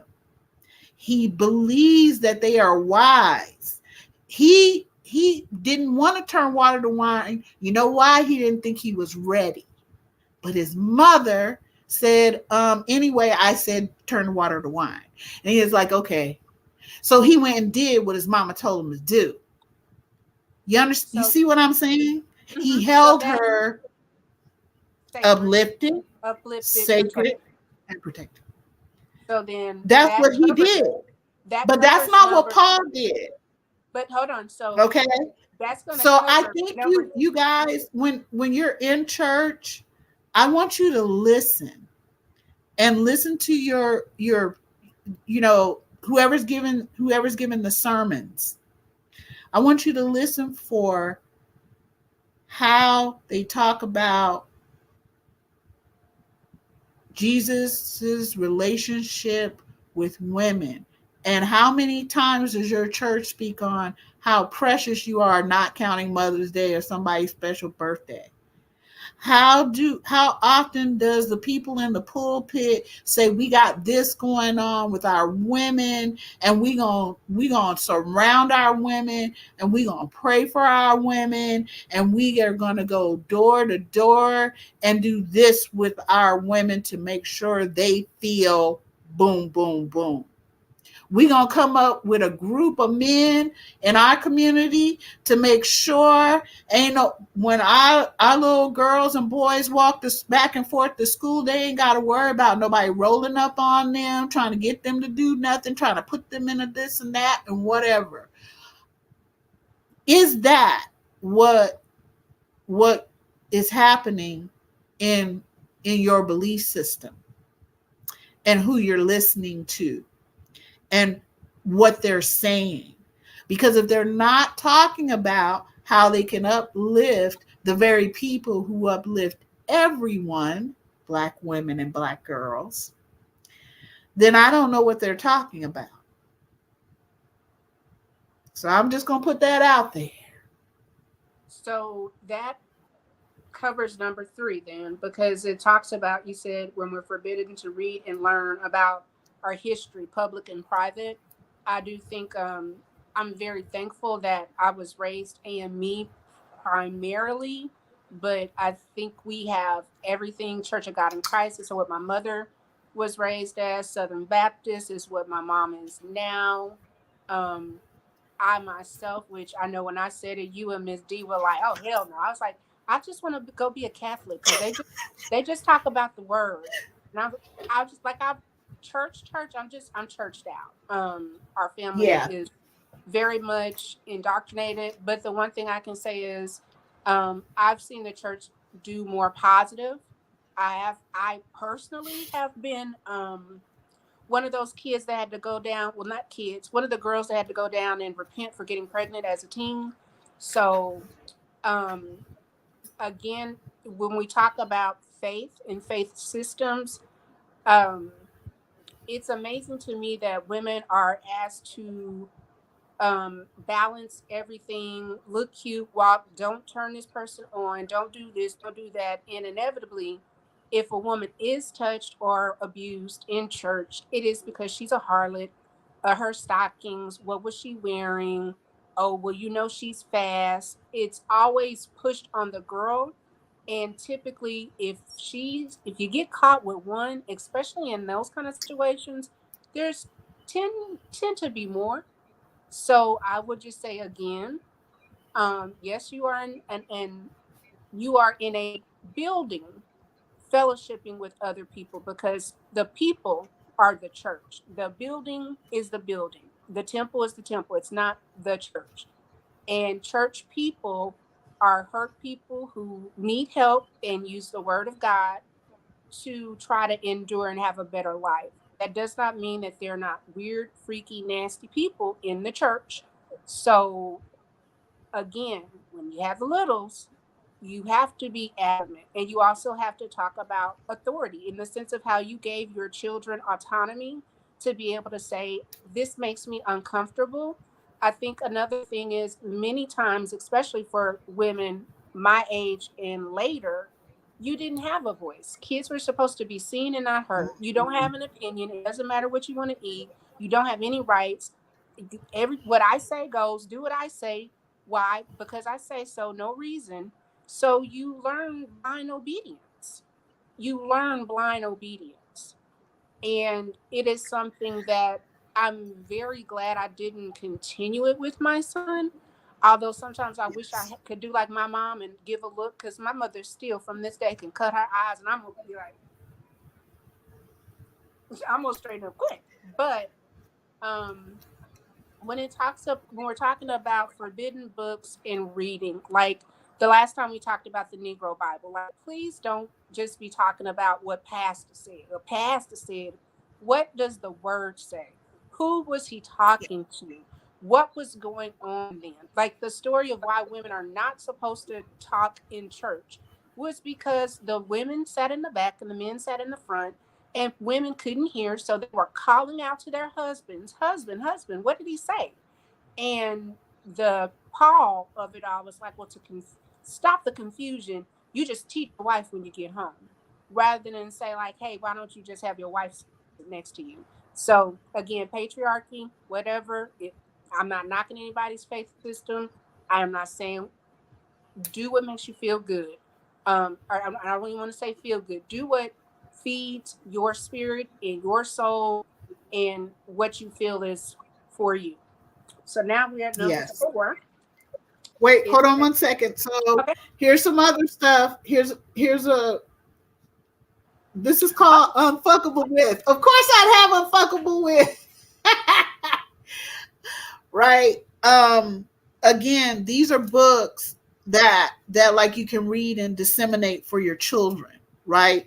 There are things that are hard to read. I know what people tell me all the time. I can't read that or whatever, but this is why white people think they can keep doing it, because we don't want to, understand what happened so we can make sure it don't happen again. And this is really good too. This is about a lot of the women in the civil rights movement and how they work together Gender and and what lynching. they did. This What's the is the name of dark that? end of the street. The dark end of the street. Okay. At the dark end of the street. I'm sorry. Okay. You will see in here. You not only will you get some history lessons, Black women, as you're reading, but you will get the actual times, dates, sometimes photos, stuff like that in here about all kinds and different Black women and Black girls that you've heard of and ones you have not, and what they did to work together to ensure that lynching stopped, civil rights, that Black women stopped being raped by white men, because that was the case, right? And then they would go home and get beat by their husbands.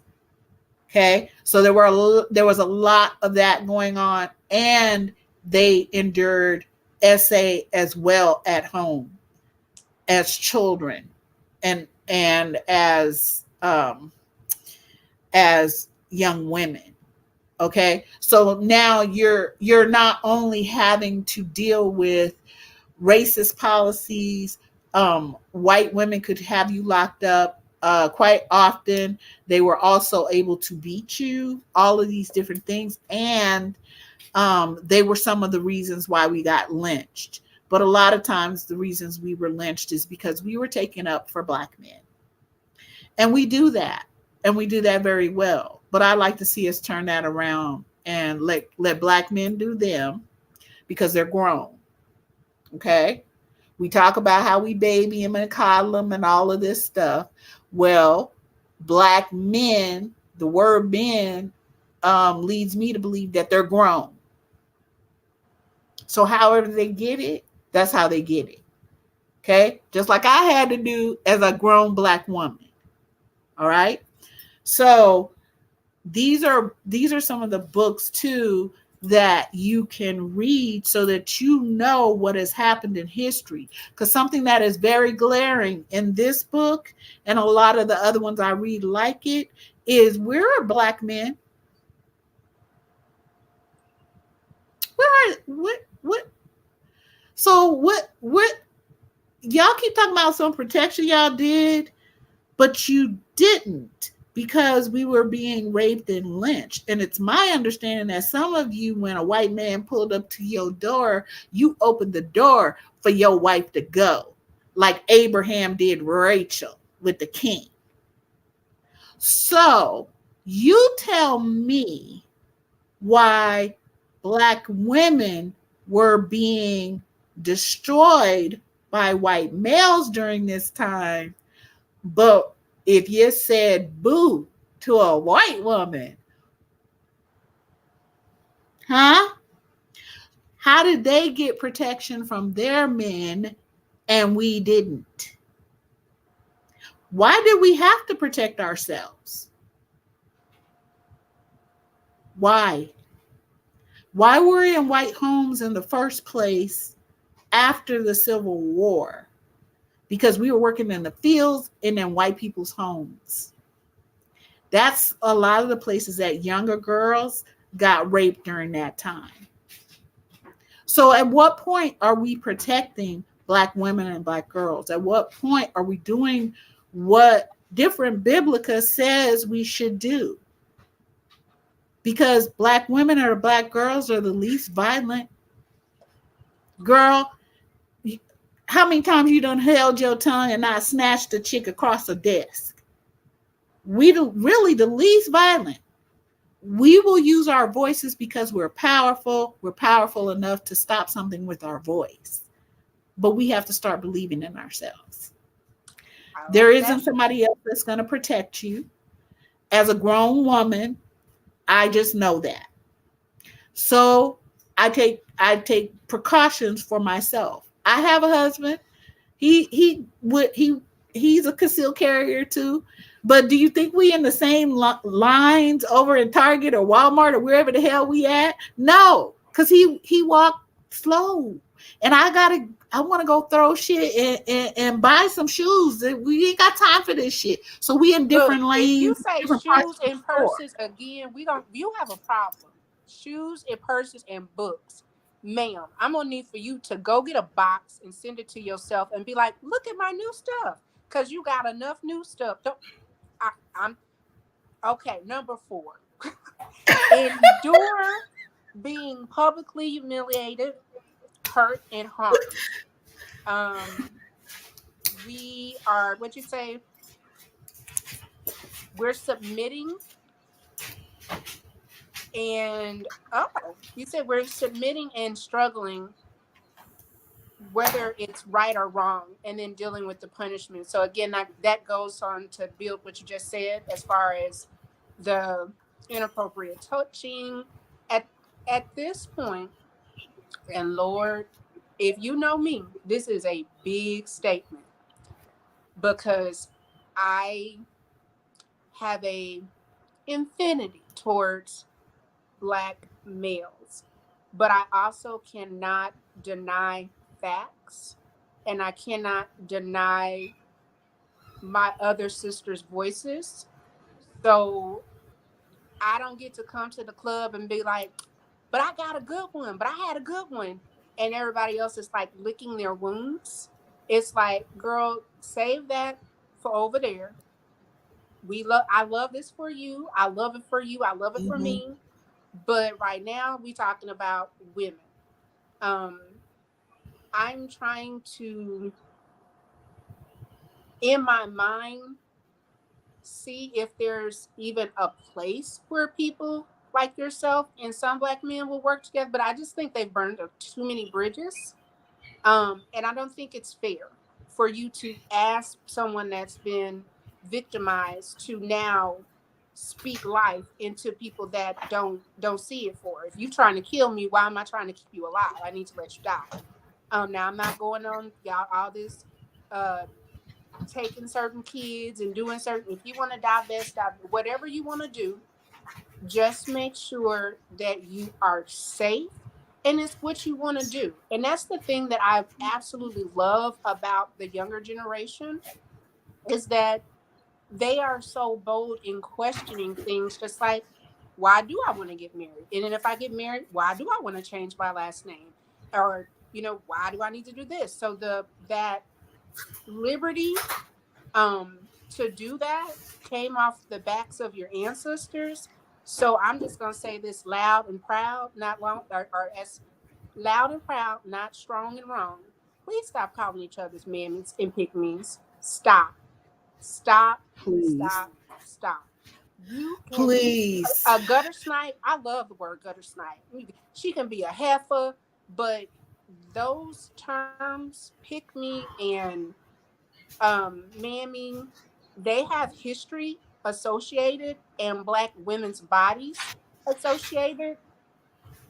You can't disrespect a woman that lived in the antebellum South and then say you're for me, but call someone that looks like me because their behavior is something you don't like a mammy. I don't, I don't, I don't Well, rock like that. you know what? I think maybe if we started describing a behavior rather than, because you and I we talked about this, like it's in my course, becoming whatever a confident Black woman, right?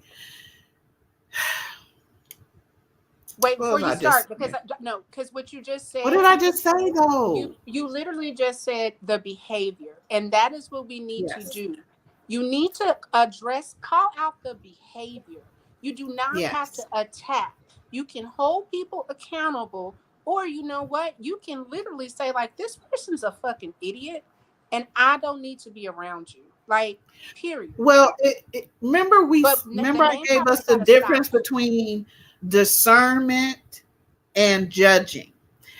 And it's not that you shouldn't judge a situation in general. That's not what I'm saying. But I'm just kind of putting us all kind of on the same like understanding of the thing, right?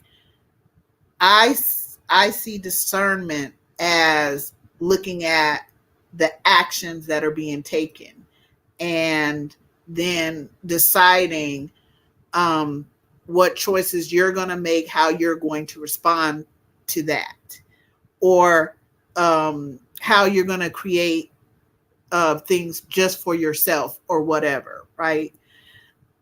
I see judgment when it comes to us looking at other people or ourselves as calling names, negative. So if I'm judging someone, I'm calling them some name. And what I'm asking us to do is to be discerning, to call out the behavior. This is now the third time that you lied to me. I tried to understand it. I listened to what you said. And now this is the third lie because what you're saying is absolutely not matching up with the way you're behaving. So, what I'm going to do is I'm going to let you go be. And I'm going to go over there. Right. And we just going to be, but not with one another. Right. Right. So right. You can discern it. You know what I'm saying? Without, I don't have to, because we keep doing the same things to each other. And that, to Tiff's point, we keep doing the same shit. Oh, it's okay if I'm a light-skinned black woman who wants to talk shit about a dark-skinned black woman. Oh, that's okay. Oh, but if a white woman wants to tell me I'm not actually a woman, no. Oh, but if a light complected woman is a trans woman, then she got to prove to every other black woman that she's a woman by doing what? Are we checking vaginas now? What are we checking between people's legs? Because guess what? I don't care what people have between their legs. And neither should you if you're not a consenting adult with that person. Okay? Mind your grown business. That don't have nothing to do with the actual how this person relates to you or other people. Okay? Stop trying to use the weapons of patriarchy, of scarcity, of competition over nothing when we have life-threatening critical problems going on. Okay? If I got any privilege, I need to be making it really, really safe for every other kind of black woman. Right. Period. Right. Because if they aren't safe, if every single girl, whether she is trans, whether she is whatever she is, and if anybody's out there going, no, they're not, that's not a real thing, and blah, blah, blah. Listen, you stick to your Bible and do your thing. Okay? Because can't nobody tell Christians, Muslims, and Jewish people that they wrong. Okay? Or that I don't want to hear that every time I walk through the door. But a trans woman is, yes, angry sometimes because of the ways they've been hurt by other black women.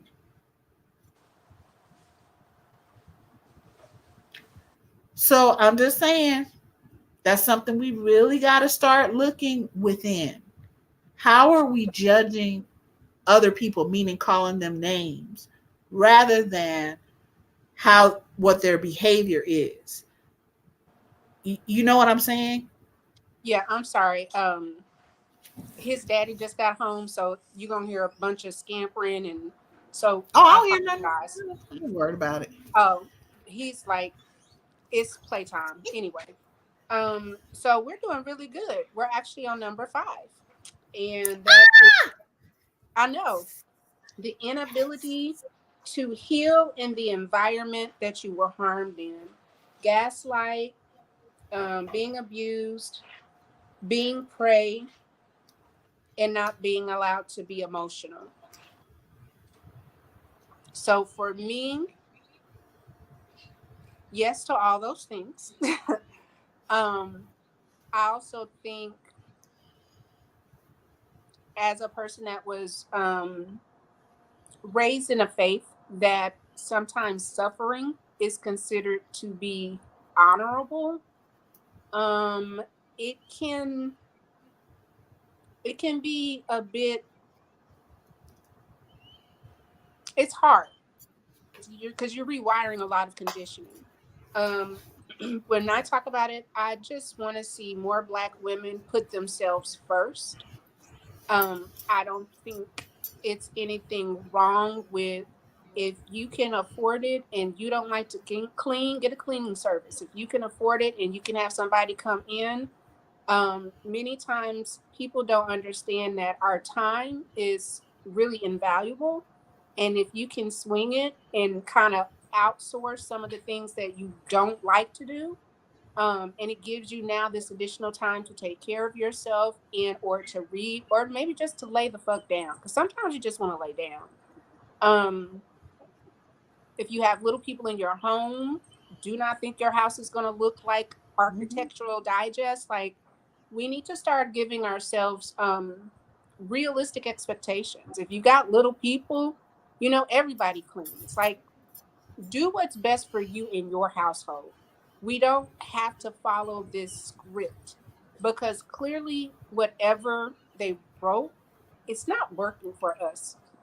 I don't know who these people are that wanna, you will not replace us, or we want to go back to 19.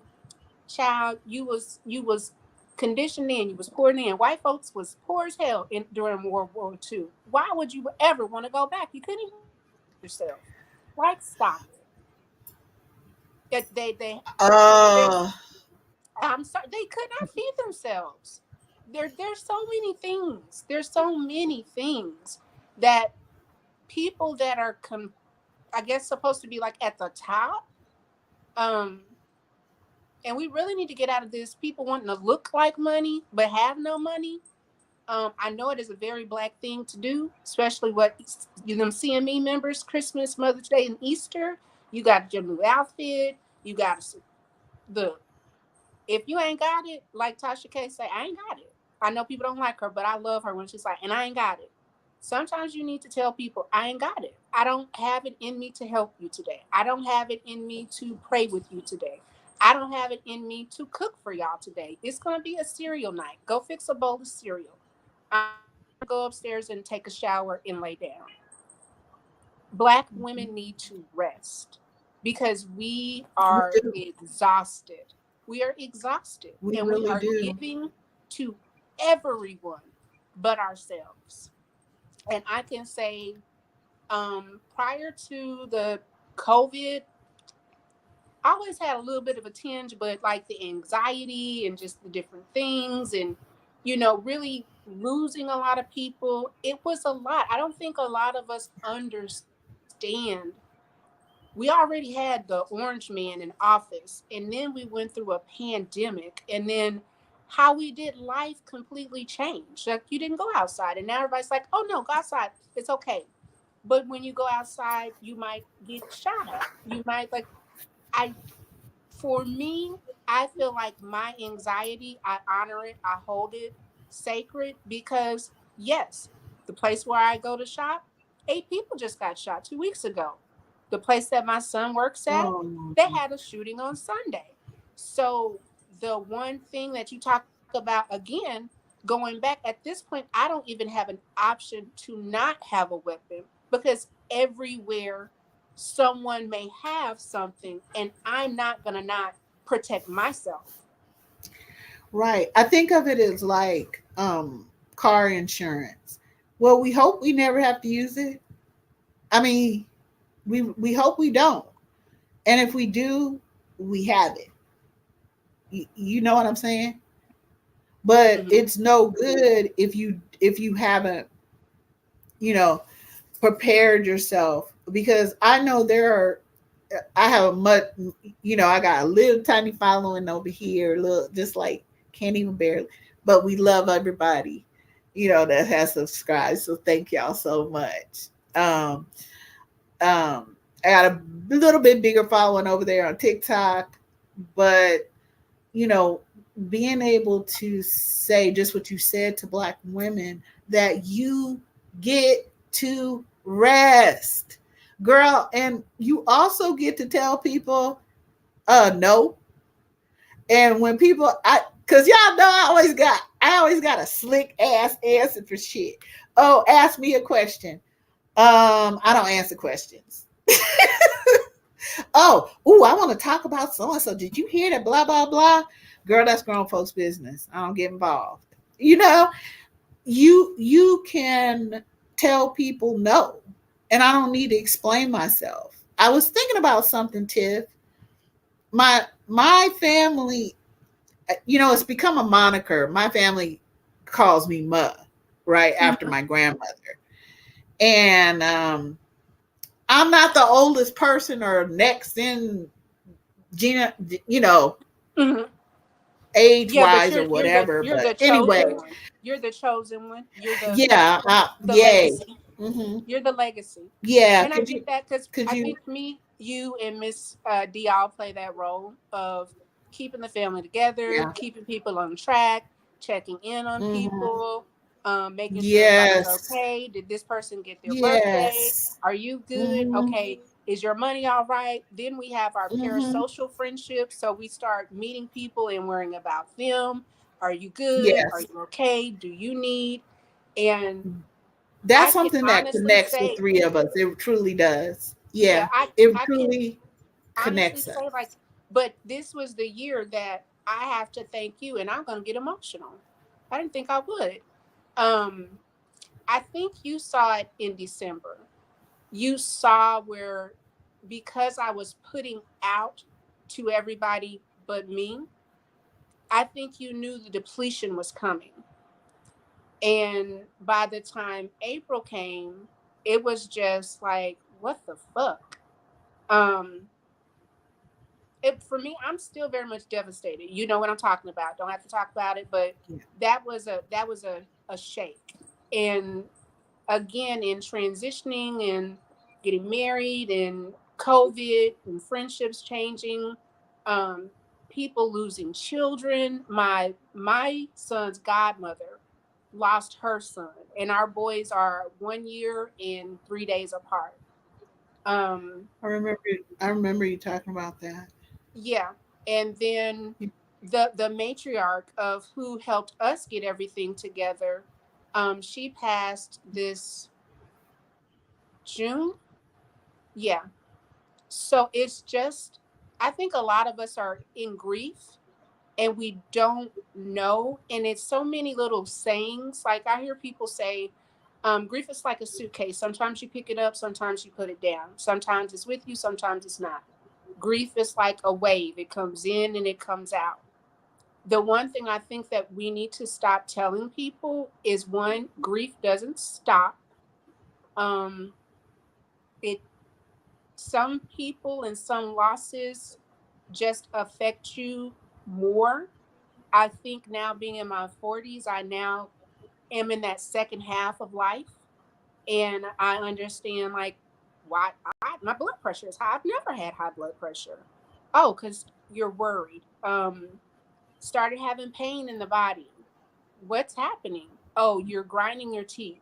Oh, your neck is stiff because you're sleeping like this. Like everything. So at this point, um, my body really has just had enough. It's like I'm over it. Um, I'm very, very privileged in the fact that I can be home, reset, and do the healing work that I need to for myself. So, as a wellness coach, like from now until next year, I am my own best client. I have to take care of myself, I have to Yes. meditate for myself. If I choose to send out a daily word, that's fine. If I choose to help out, that's fine. But no longer is somebody going to be able to send me a text message and then I see it and I immediately go into, how do I fix this? One, I have to trust that people are pretty savvy and they're smart and they can figure it out. And no, I don't want you to struggle. And if I see you struggling, I'm gonna pray that I don't come in and try to trample and save and heal. But if someone's asking me for information, then yeah, I can give it to you. But I think far too many Black women see the fire, want to put the water out, put the fire out, stomp it down, see what we can save, put down the plan. How can we rebuild? Okay, girl, let's rebuild the house. Now I've got to do some art. Now it's just we're just this, this, But this. but see all of that, everything that you just said. When I tell us, listen, we need to also create infrastructure for ourselves. So we need our own hospitals, doctors' offices, these things. Um, I will hear the normal pushback. Well, I'm too tired. I got this going on, that going on. And I'm saying it again. I'm going to try to be as clear as possible. Let go of other grown ass people and thing. Listen, I'm like this with my daughter. What I can feel her right now and she can feel me, and we don't live in the same household, you know? So I'm telling you, even though we're that close, she gets to make choices. What I do is I give her some information. I ask her what she needs from me when it comes to what she's about to ask. Do you want me to just listen? Do you want me to give you some factual information? Do you want me to do the whole wisdom thing, or do you want me to be mommy? Which one? Okay, which one is it going to be? And she gets to tell me that, so I know exactly how to answer, right? That will make Mm-hmm. sense for her. Okay. And Mm-hmm. she actually does the same thing with me. But we have to be more intentional as Black Absolutely. women as to where we're placing our energy. You understand what I'm saying? I Like, mean, you, I but don't need. y'all, the way that Miss Love and I love the way that you love me. Like, first of all, um, again, another just true testament. Like, she sent a package, and the package was so pretty, I didn't want to use it. And then I was like, no. And she's like, well, did your package come? And I was like, yeah, well, I want to wait to unbox it. Like I just wanted to. And then when I opened it, it was such an experience. My husband was like, is that box smelling like that? So first you smell all this fragrance, and you see these beautiful blue glass, all these like just um silky, sultry feelings. And beautiful soap, handcrafted. I didn't want to use it, and I said, you know what? I'm gonna use a Christian word. I rebuke that. I rebuke saving my nice stuff. I rebuke Yes. that. I don't live in scarcity. I live in abundance. This is luxury. I soft girl life, whatever, but I can afford a really nice face cream or a really good body rub. I can afford to go get a massage. And if not, get yourself some tennis balls and sit on them and roll and put them on your back. But we have got to get in the business of being there for each other because it's just different now. Um, and I really, Well, really embrace. something you said about grief. Mm, like like in this moment you described how it feels and still feels and felt, mm-hmm, dealing with these different pieces of serious grief. mm-hmm, So one of the things I want to say, as a ma or an auntie or whatever you call love, whatever you call me, okay, is that um the just like if you're a older teenager as a Black young woman, if you're in your 20s or 30s or 40s or 50s, as you go along, just like we all are where we are, and we're feeling these different points of pain and grief.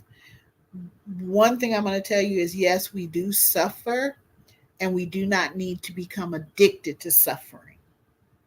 Okay? Absolutely. I want y'all to But think about that. Because other addictions is simply because we become programmed and addicted to suffering, and we don't need to be. Okay, that's one mud thing. The other mud thing is that I need to have understanding of young women now, right? And really listen to what they're saying to me. And the way that I listen, not everybody does this, not everybody knows it, no, everybody don't need to agree with it. This is just the way I listen. I listen as if I believe the other person is right. Because not because I agree with them necessarily, but because if I listen as if I believe they're right, I won't keep interrupting them. I won't keep trying to do this, that, and the next, because I'm not in competition with that person. I'm actually trying to hear and listen to tonality, and if I get to watch their facial expressions and mimic that so that they feel they can continue to talk to me. Okay?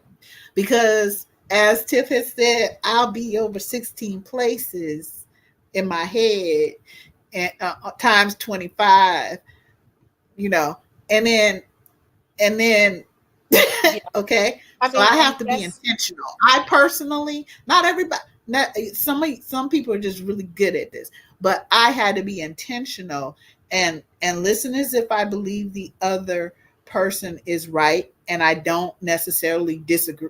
I mean, I won't necessarily be agreeing with them on it. I can come back and talk about it, but I need to hear and try to empathize with what they're telling me. Okay. And then I listen to people's behaviors, mm, right? So ah, one is for the other ah, person, and then the other part is for me. Understand? and and So one I just protects the hold other on. person, and the other part protects me. I have heard this from Miss Love. And it is really a gift when you start to watch. It's been um it's been kind of liberating to see, like, how many days can I go without sending a text and see who reaches out? Like, oh, Mm-hmm. okay. Okay, you value it, so all right. But also just I am, and you and I, oh, that's, you know what, y'all? So the next one, we need to do Unprisoned. I don't care what anybody says. That Unprisoned, when I tell you that show, ooh, it's good. And oh my goodness, it is so relatable. First of all, Yeah, Kerry I think Washington it is is. phenomenal. And Yeah, but I think her it is. talking to her younger self, and that's where I am with this. It's like, I'm not, my mom did the best that she could. I personally believe our parents do what they can do, and what you didn't get from them at a particular point as an adult, you get to give yourself.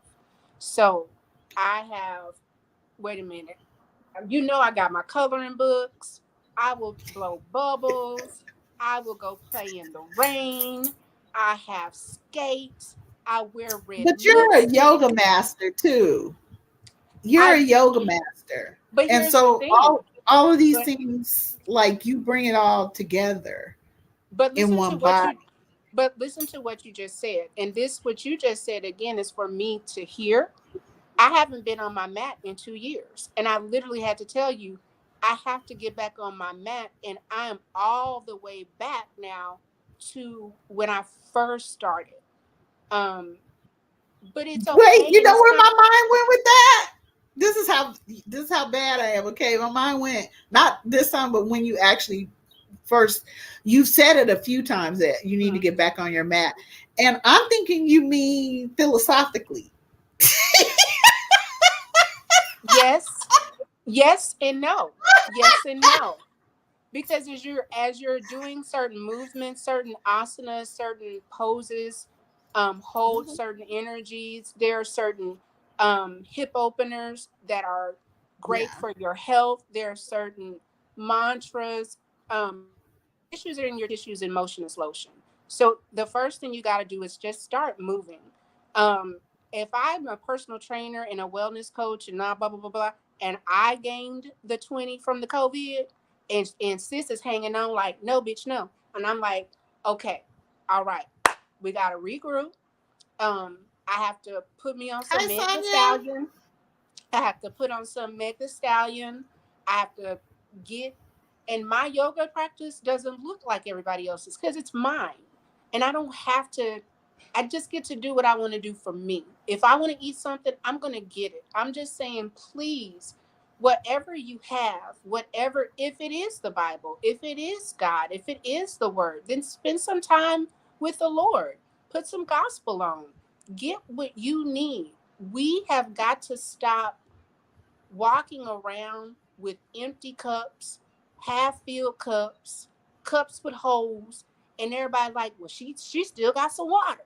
Let me take it. Like, no, that cup in that water is yours. You give from the overflow. If you are tapped out, you don't have it to give. You're not being mean. You're not being unkind. You're not being selfish. You don't have it to give. We give from the overflow, and I get to pick who gets that. You're not entitled to my. You're not entitled to this. You're not entitled to my presence. You're not entitled to my knowledge. You're not entitled to my love. I know the value of it. It's special. It's rare. It's one of a kind. I am one of one. I'm that girl. Well, I think one of the things that you've done, and I always say it's because we're not cognizant in thinking about um the way I will complicate a fucking thing. Like we're not trying to get down to the why did that person do this in this particular way with this amount of time with this amount of thing. That my mind will go somewhere that it really like it's unnecessary. But sometimes. But one of the things that you have been able to do, and you may not believe this was quick, but it really was, is I have those 4 questions, the 4 big questions, everybody. One, who are you? And two, what do you want? And what I found over time, and I've heard from different people globally, I've put this to the test in different ways, right? The classes that you see me presenting came from something else that I created, a process I created called Agape Intelligence. So, The AI. so Are you talking yeah, AI? AI. So, yes. So, nobody's doing all that. Okay. Nobody's doing all with all this shit. I mean, okay, nobody's doing all that. All right. But that's okay. It's all right. Um, so when I asked those 2 questions of myself, the first time when I first started putting AI together and I asked those 2 questions of myself, I just couldn't answer them because no one ever asks us that. They ask us what we're gonna be when we grow up, but they're trying to figure out what we're gonna be to help somebody else, who we gonna go work for, not for ourselves, because we're not generally being taught to be entrepreneurs. We're taught to go spend a whole lot of money going to school, which we should. I got degrees, yeah, whatever. But if that ain't your thing, let me tell you, I'm also autodidactic. Aha, new word. Okay. Autodidactic, and so are most all Black women and Black girls. Meaning, you can read things, and depending on how you particularly process, we can pick up things and go. You know, That you know how Yep, we'll Miss. do. We'll cook by taste, chef. Oh yeah, and the We'll one cook thing by taste. Miss Love is gonna have to. This is as so. Miss Love gives me and I gift her. But I think the way that she and I exchanges, I believe she has beautiful services that she does not charge enough for, beautiful products that she does not charge enough for. And I understand that she is doing it for, because she's dealing with Black women, you want to keep the price point at Mm-hmm. a particular place. However, I said this, and I'm going to say it out loud because we speak in exist things. Much like how Stephanie Perry, you can gift people. There is an option that if you want somebody to have some love products, or you want them to go through one of the classes, gift to somebody. Like if you're not really there, but you know somebody has the time and maybe they don't have the finances, gift it. If you are really strapped and you don't necessarily know how you're going to pay for it, sometimes reach out. You never know. And then once you have the information that you need, please be okay with paying your value and what you're worth. Please know that it's enough Black women out there. It's 18 million of us. It's some Black girls with Mm-hmm. luxury money that the price is the price. And the price yesterday is not the price today. Price yourself out. It's okay, because then you're going to have quality clients and you're not going to teach people to bargain. I am not a bargain. I have many years and lots of certifications, and I'm still in school now for culinary. Um, Yes. you have got to, as women that are doing so much, if you are doing something that could be monetized, that's your second business. That's your extra thing. If you can make a Yes. beautiful, let's say like the reefs, or if you're creative, if you can make a spreadsheet, if something comes to you super easy and it's not a big time maker, build that out. And especially with Black women, we do great with referrals. Like referral, girl this, girl this, girl this. Get in a community that the women are exchanging information. They're learning, like right now, me and Miss Love are watching Miss D's crypto journey. Um, Mm-hmm. we've learned about this. Yes. Get around people that keep you learning new things and experiencing the world, because I don't need heaven on in there. I want heaven here. I want my heaven now. I'm that Yes. struggle love.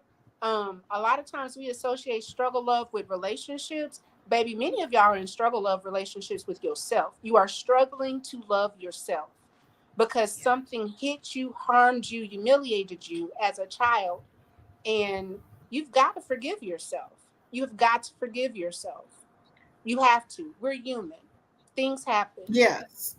Well, I also, I want you guys to know, like the thank you, Tiff, so much. Thank you so much. The Luv'd products that for your skin, those are in the description. So is Miss DeeAnn's YouTube channel, Mhm. and um, I'm coming. I'm coming. I'm coming. becoming uh the confident woman. The link to that is there too.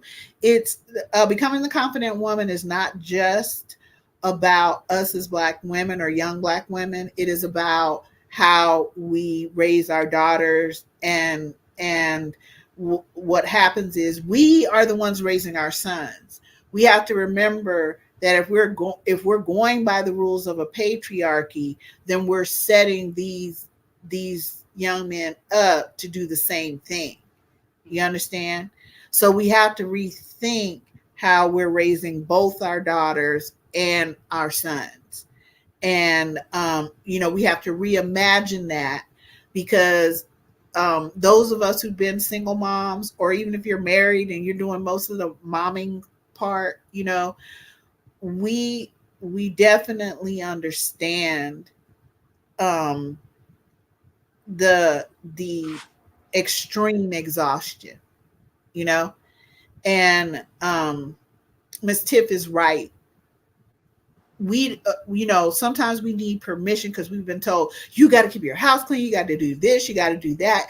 What you have to do for everybody else to get all this done, plus we tend to go to school so that we can make it better for whoever.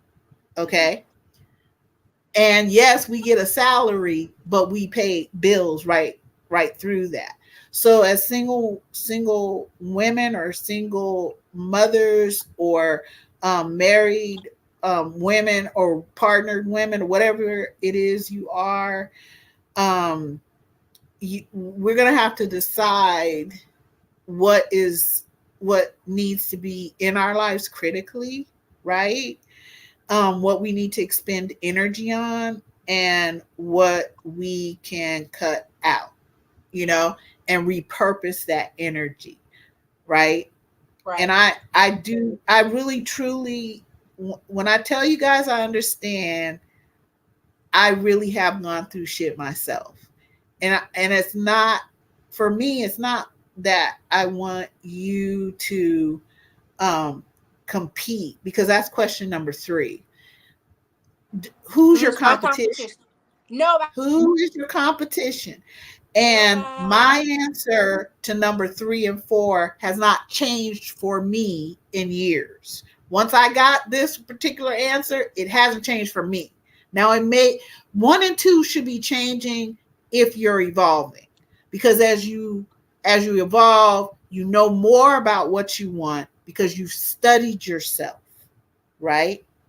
You understand that, oh, I might need help from the doctor to take my labs. I might need an MRI because my knee has been hurting. I might need a psychiatrist or psychologist or some other thing. I might need, you know, these things to help me, because you don't So, know everything and you may need these supports, and it's okay, because we're not judging ourselves. We're not calling ourselves names. We are working on healing ourselves. We can't be there for nobody if we're not physically here anymore. You know what I mean? So I really want well, us as black women to breathe in what I'm saying. I'm not trying to give us more to do. I'm actually asking us to, for instance, this is just an example, my own. Um, cut grown ass black men loose and let them work their own problems. Okay. And then you can then do that. I don't mean cut them. I have a son. I don't mean I'm, you know, cutting him loose, like I don't love him no more, I'm not in his life or anything like that. I am just not responsible for his choices. Okay, he gonna deal with the consequence of his choices, because what, he's grown. Okay, and you need to, if you're gonna do grown shit, you're gonna have grown ass consequences, and I'm not gonna deal with them because I'm over here being grown, but you over here being grown, and you're gonna deal with that. So that's what I mean by we're spending way too much time, I feel, trying to figure out what men want. And I know it's because we're in a patriarchy and all that. I just don't go by patriarchal rules personally. I don't think any men have any business leading any fucking thing. But that's just me. Okay. Um, well, and then here's the thing. so I'm gonna share with them what I shared with you about grief, because um, with the blood pressure thing, since it's crazy right now. Like it's 122 over 110, and then 60 over 50. And I went to a chiropractor, and the first thing he said was like, um, because it's going to PT. Well, from going to PT, we got into a incident, got hit from the back, leaving the doctor.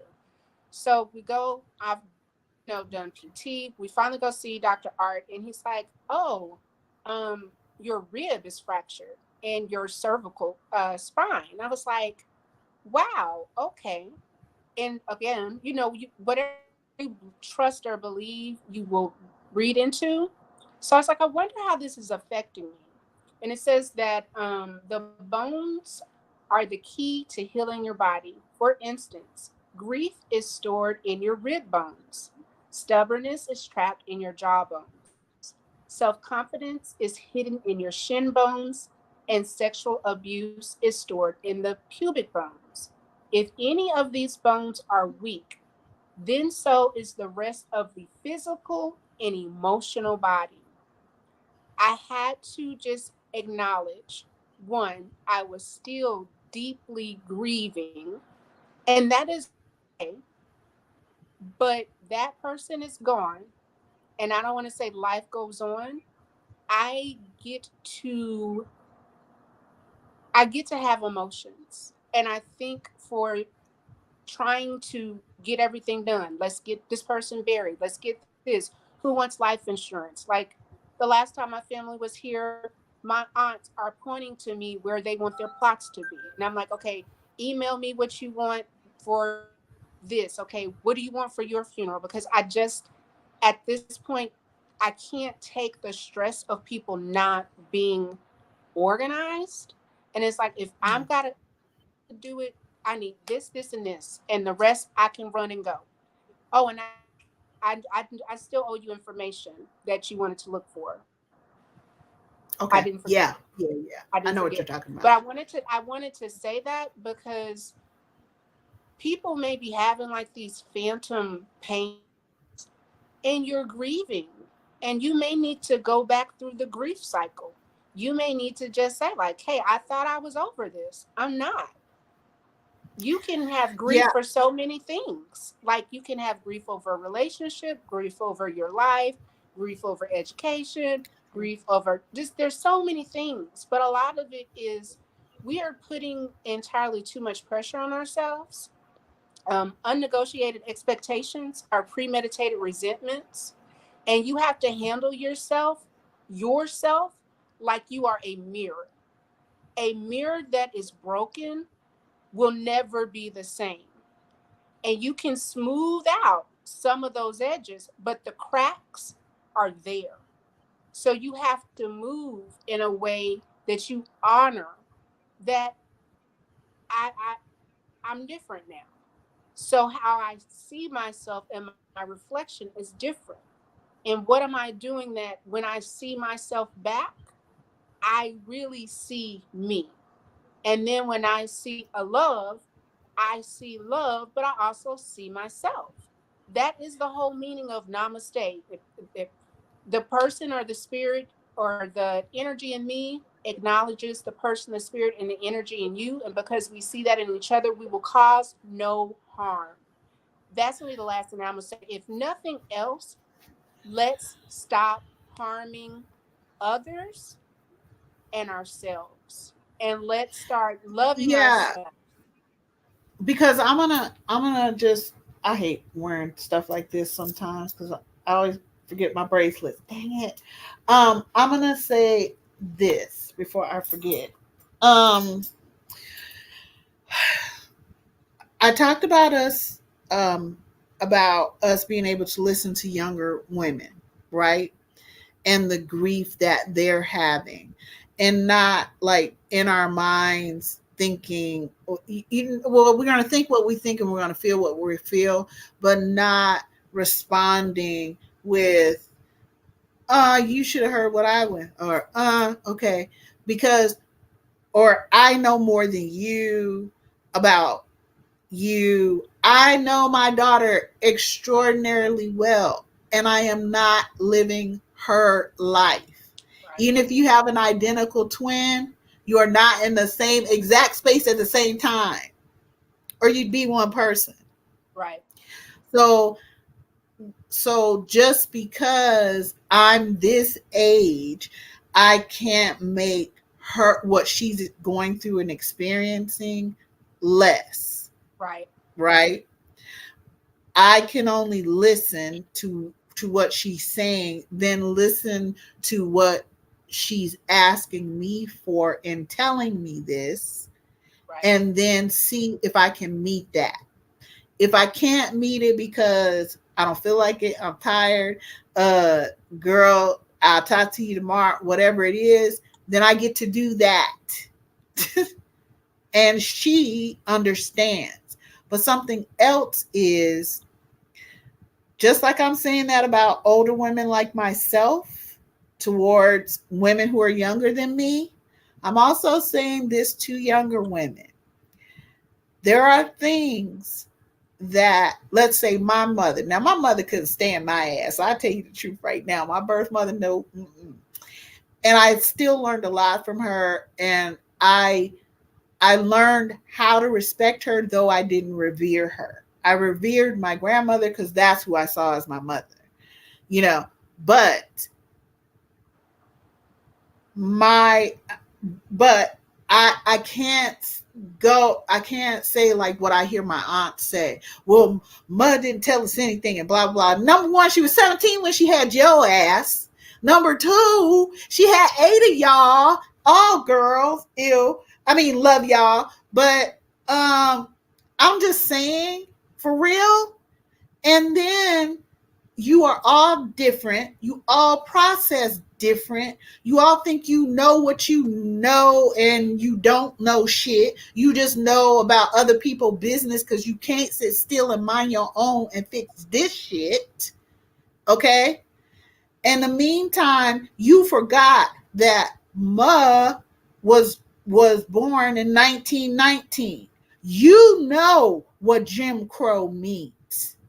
And it ain't some just little cute passing of time. Okay? It isn't. Just like we have grief coming through COVID and all of these things, our mothers and grandmothers have grief of losing people to being lynched, of losing Black women and Black girls and Black children to being lynched, then having to go work for the same party of people who was at that whole lynching in their house. One of our children that they lynched.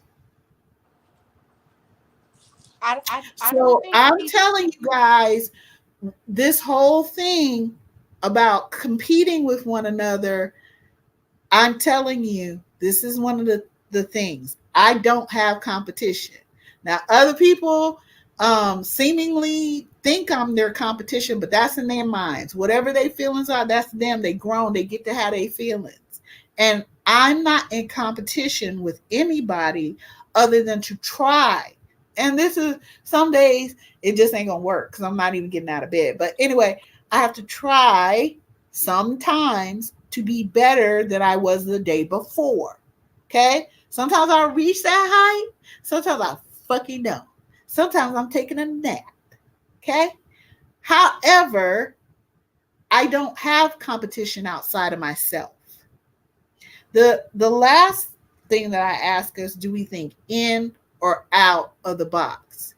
And it is a trap. The question itself is a trap. there's no box, babes. There's, because there is no box. But inevitably, everybody I ask that question, when they first start looking at the question, they'll go, oh, I think out of the box. Oh, I think in the box. What box? I don't have a box. I don't know what you talk about. Now, other people might think I have a box. Oh, you're a Black woman and you have to live in a patriarchy and you have to follow the rules and laws that we put up, even if they stupid as fuck and they gonna ruin your life and your health. But what the fuck ever. And my answer to that is no. I have a whole other choices. Now, we may not like our choices, ladies, but we have them.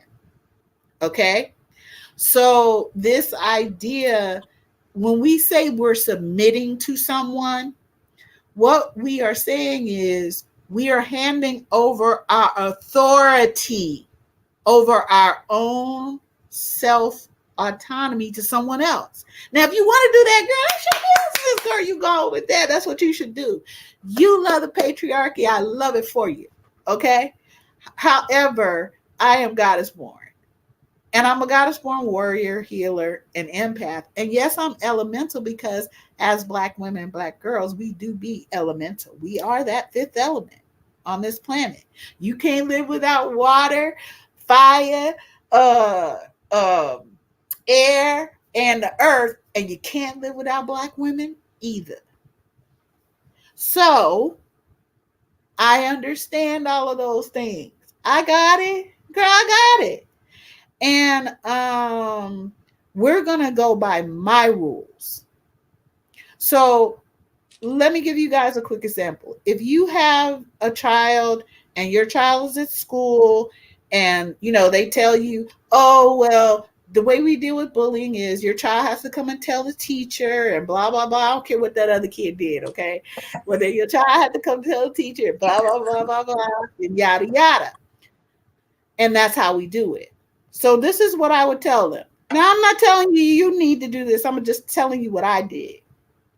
First of all, my thought process and what I demanded of other people who were in my children's life. But we're going to talk about my daughter because I think we really need to start to understand how horrifying going through this society is for our daughters, just like it was for us, and it was for our mothers and our grandmothers. It is horrible. Our girls are dealing with so much shit. Same as we did, same as our mothers. But you know okay? what? The other thing, though. But wait a minute. Wait, hold on one sec. So if in my mindset, this is just me, I'm like, okay, so my daughters, your life depends on my daughter's happiness. And that's how I treated the teachers and all them.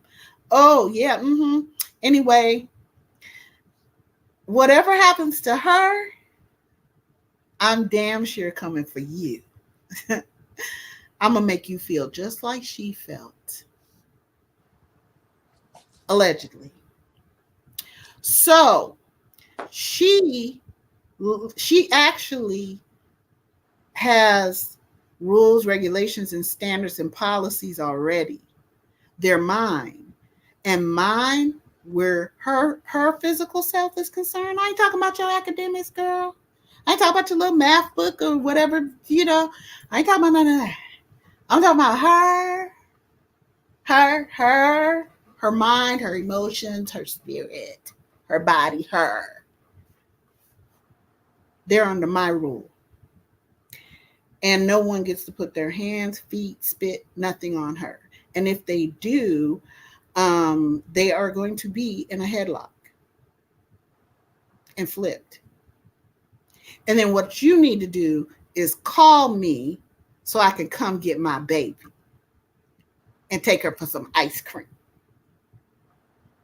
and high five her. Way to defend yourself, baby. And then after I get her set, we get together, I get somebody to watch her for a few minutes, I'm showing up at that little girl mama house. Well, I'm going to be in the parking lot waiting. Because you need to understand, hold on, you need to understand how Meg the Stallion matters. You need to understand how precious Shaquella was and is. You need to understand that Carilisha hood is sacred. And if you fuck with them, if you come at them, I'm going to come for you. I do it very well. I'm well practiced. I've been doing this for years. So this is what I'm telling us. Let grown men go be grown men. Okay, fine. Let's not even talk about black men, white men, Asian men, whoever. I don't care. They grown. Let them go be grown. If your sister's cousin's half brother didn't invite you to the fuck party that made the 7 children, then you do what you can if that's what you want to do, but you don't have to do shit. You don't owe nobody nothing. You get to wake up and not trip about every other person's life. You do get to think about yourself and your own happiness and your own joy. You are grown. You get to say no. And you don't have to put a thank you on it. You get to change your hairstyle every day and you don't need to explain it to nobody. Why you want to know my personal business? That's what I say to people. Oh, where'd you do that? Why you need to know my personal business? And that comes back down to a mother thing. I was looking back, Tiff, I was like, who questioned my grandmama? Ain't nobody question my grandmother. My cousin's over here. Well, why did you put that up? Or why did you have that? Girl, didn't nobody question ma. What's wrong with y'all? None of us did it. She would say, listen, go ahead. I dare you. None of us took that dare. You see how I folded it back just now? It's like, oh no, I'm not taking that dare. I do a lot of shit, but I ain't doing that. Oh no. Nope. And that's the other thing that we just gotta, I think, get back to, especially with mothering. It is such a beautiful, complicated, hard, emotional roller coaster with your babies that you can't ever be shamed for one successfully getting a whole human here and then teaching this empty vessel, this child that has no, like, they are 100% dependent upon you. But the thing is, who changes, the adult or the baby? We change for the baby. Babies get their needs met. My mom, my entire life has said the squeaky wheel gets the oil. Me being a people pleaser, I didn't like to squeak. But now that I'm, getting older in my maturism, I've reached the villain arc stage and I absolutely love it. Um, I can say I am loving maturation. I love being in my 40s. I cannot wait to be 50, 60, 70. My mama is making the mid 60s look real cute. Sister real cute, jazzy. She got a little boyfriend. Oh, okay. You Girl, better get mine. mama got a boyfriend now. And just, I mean, That's even grown looking folks' business. exactly, and that's why I just say yes, ma'am. And I'm 40. I still say yes, ma'am, but I'm Southern. But in saying that, I want us to just look at what we do. Nobody else does it like us. And even when they try, they look a fool, i.e. the Kardashians walking around here looking like diapers. Like, come on. We are absolutely something truly special. And if you meet another woman and you see that woman, there's just always something special, something different. Just, I don't know, like, black women to me are like the juiciest of fruits. Like, I'm not one of them black folks that's embarrassed about watermelon or fried chicken because they both juicy and delicious. And that's how I see black women. Like, black women, you could put some, watermelon, you can put a little salt on it sometimes, some tortino, chicken, you can, fry that. That's us. Like, we make it pop, make it happen. But in the time and in the space of doing that, you have got to take care of yourself. Because what I have seen with grief is, guess what? People keep on moving. And the things that you thought were special and you were holding on to, folks is just throwing it away. Pull your good dishes out, get your good dresses out, stop saving shit. If you bought it because you want to use it and you need to use it now. What's a special day? Girl, get you some champagne just because. Why do you need an event? Why do you need something to celebrate? Celebrate your damn self. Yes. And that's where, question 1 and 2, you answered it, and you toughed it out. Like, it's there are a few people who tough it out to go through the class. You get a lot of support and things within the class. You learn all these different things about yourself, but it is truly about you learning what you are going to believe about you. Because once you decide who you are, who the hell gonna check you, boo? Who gonna tell you different? Because when you believe things, this is how humans work, right? We have a thought, we get imprinted on, meaning other people feed us their beliefs about us and things like Can that. you want? And then we also we start to internalize those beliefs, right? So what part of what becoming a confident black woman has to do with what are you going to believe about yourself. And there are a lot of there are a lot of ways in which the class supports you to help you to get there, to be able to answer that question for yourself.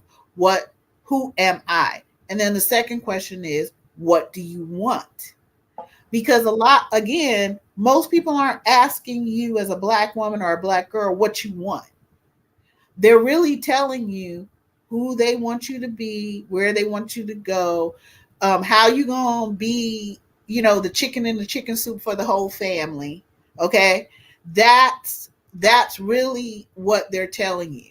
And then when someone says, you're a strong black woman, we think that's the thing we need to fight against. No, you're right, Hooker. I am strong and I'm resilient and I'm powerful, and I'm telling you no. Also, put my money in the bank. We ain't got shit else to talk about. I don't talk to you. All right? You need to put my money in the bank and no to whatever the fuck else you were saying. Okay? So I know what I want. So I can be clear and let other people know what that is. Now, that doesn't mean they're going to get with me. It doesn't. But that's where boundaries plus consequences. Y'all hear me? I'm giving you some nuggets here. Just nuggets for free from this class, girl. You can't have boundaries without consequences. Because if you got boundaries, people are going to cross them all day. Uh-huh. But if I say your life depends on her happiness, this is your boundary. You better make sure she's happy, because your life is going to be the consequence here, allegedly. So let's not do all that. Let's just make sure my precious goddess born daughter is not fucked with. That's that, right? Yep, we So, did good. for you, Tiff, you are really able to. I know it was difficult sometimes. I'm really pushy if y'all don't know, but you are able to actually take the question and go there with it. Mm-hmm.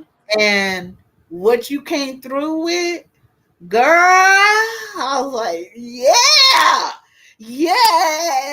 yes. And it's what you have chosen to believe about you. So thus that's who you are. And you are deciding what you want for you. Right. Okay. Yep. Now, if what you want is to give, if you want to be submissive to somebody, not you, but anyone, if that's what you want, you get to do that. If you want to go out and protest for everything under the sun where it comes to black man, girl, go. Yes, you should do that. But I'm going to be laying on my ass because they grown and I don't give a fuck. Okay? What I'm going to do is put all that shit into me, so when I wake up and get in my genius on, I can give y'all what I got. Right. Because that's where I want to put my energy. I want to choose my daughter, and I want to choose black women and black girls. That's what I want to do. That's what I decided I'm going to do. But you get to choose what you're going to do. Absolutely. I think we're doing good. We have exactly 8 minutes left. It's been a minute since we've done this. Life has been lifing. Y'all come back next week. Miss D will be with us, and we are going to talk about friendships. So Woo, girl. Ooh, friendship. She gonna call me out. Y'all know how it is. She gonna call me out. Listen, I want each one of you guys to know, ladies, women, beauties, goddess born all, that I'm so happy that you joined us. And I am looking at your the chat, and I love the comments, like from each one of you. I love the comments. I hope you come back. So like we will have times where we'll like put out a question. So subscribe, and we'll put out a question, and you guys can tell us if that's something that you want to talk about or whatever, right? um we're trying to we're doing a lot behind the scenes to grow, because we're all very interested in evolving. And I in particular center Black women and Black girls, right? I think that we all need to decide what our path is, right? And we get to choose happiness. And whatever our happiness looks like to us in our own body autonomy, we get to choose what happiness is to us. Okay? And we get to protect ourselves. We get to take our security seriously. We get to take our lives seriously. When I talk about holding us sacred, and you guys, how we talked a little bit about us not calling each other names, but actually talking about a behavior that someone had, and then feelings, and then how we could resolve it, or no, we ain't gonna resolve it, or whatever it is, right? We also have to apply that to the rest of the world. You don't People out there, if you guys ever watch me on TikTok, I think I'm at Real Love, LUV, on TikTok, and Confidence with Love. So if you guys ever watch me on TikTok, you'll see me showing you how to call certain people out that are the top two groups who are causing us actual critical damage at this time. So um I want you to to to have some glimpse of a little bit of how I see Black women and Black girls. When I tell you we are extraordinary, and we are elemental, and we have been here for more, we know it's probably countless, but we'll say billions of years. Black women were first. Our DNA and our mitochondria is needed for all creation. It is in space. Other people's is not. We were first on this planet. So no matter what the planet has gone through, or what the other groups who migrated from us have done or become, we are still here. And yes, we have been through some horrible shit. And we're going through some horrible shit.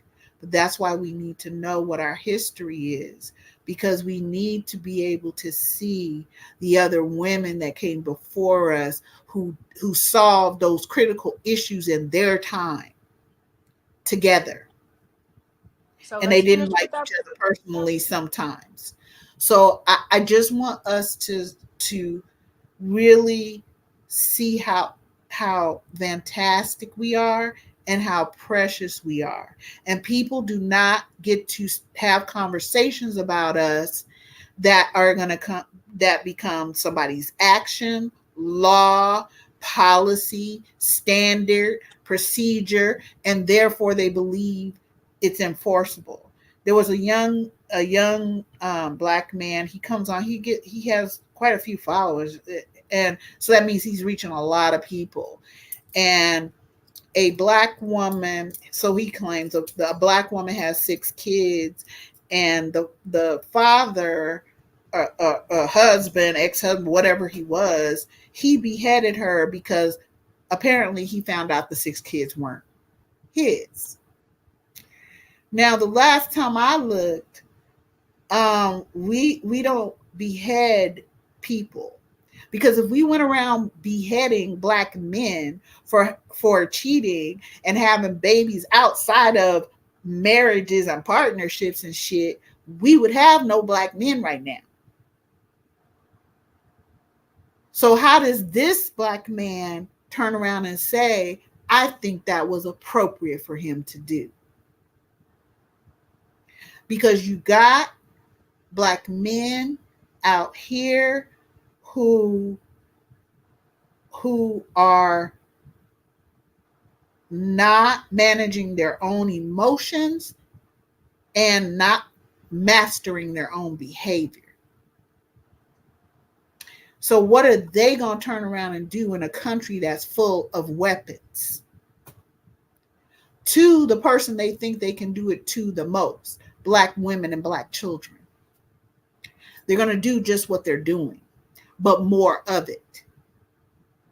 So when that motherfucker says the shit he says, he's affecting his environment. And in his case, he's infecting it.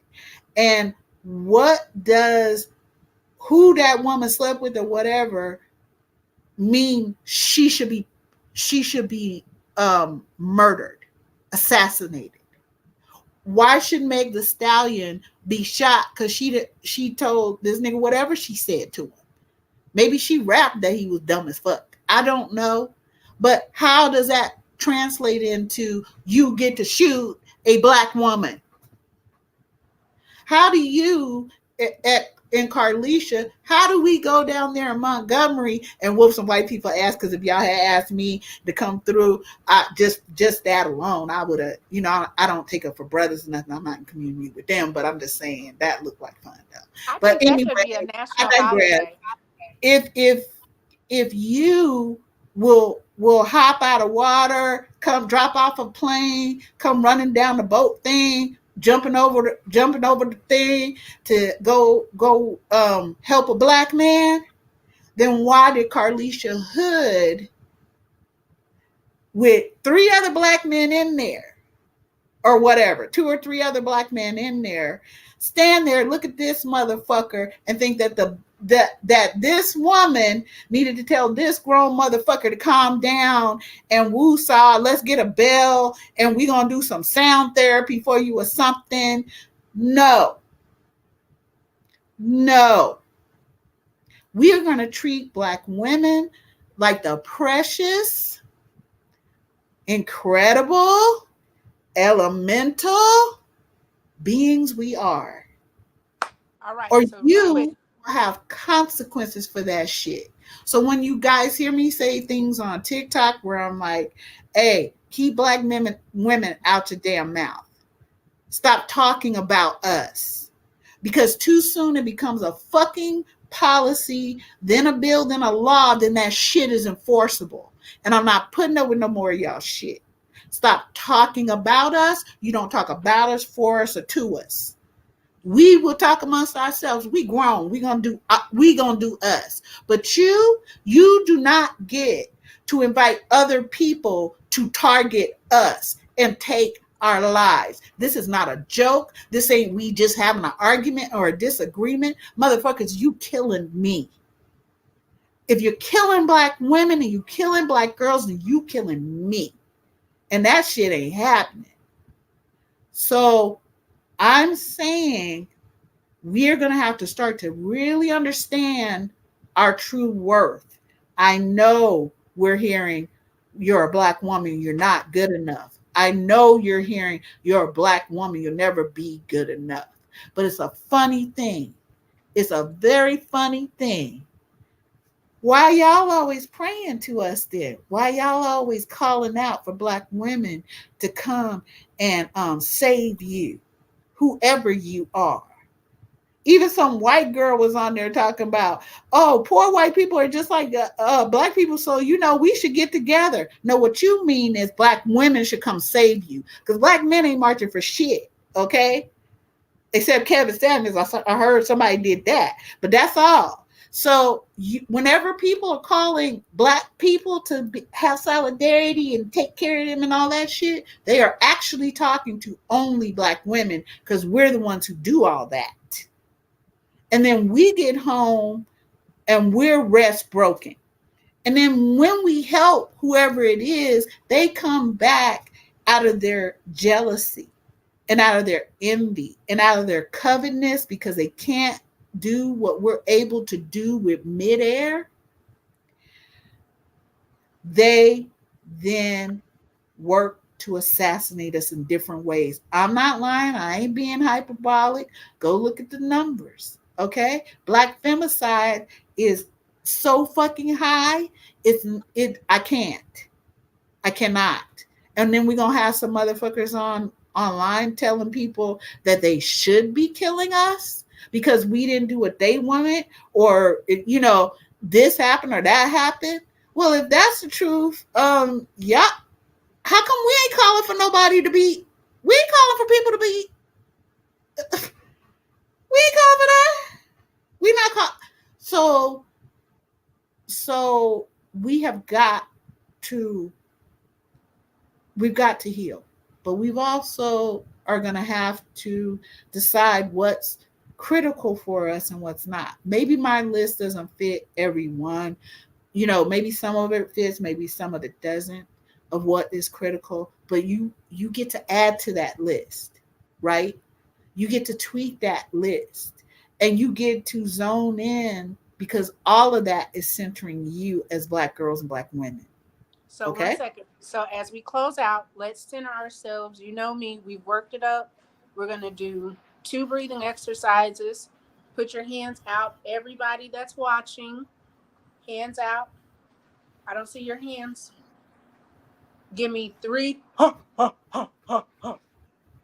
She makes me do this every time, and I feel Come on. so good after. Again. Again.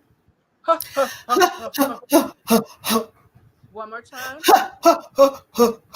I got big ass boobs. I can't be doing this all night. Now, take your hands. No, it really does feel good, you guys. And take your hands. Now we're going up. Interlace and take your hands and press them straight up towards the sky. Flip your palms. Now take your right palm and press up and feel the stretch in your shoulder. Good. Bring that down. Take an exhale. Inhale, press the left palm up towards the sky. Good. Bring it down. Inhale, bring your sternum up, heart center up.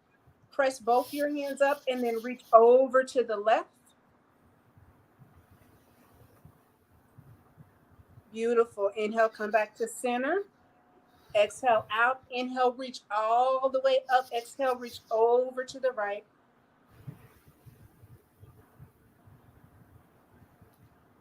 Inhale, come all the way up. Bring the hands into prayer.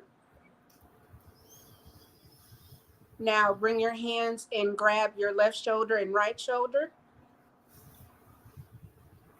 Now give yourself a juicy squeeze and a love, because you love yourself. Hug on tight.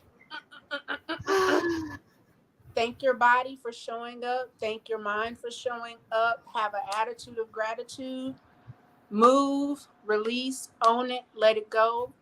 We are here for you. We'll be in the comments. Miss Love always comes back. Miss D will be back the next time.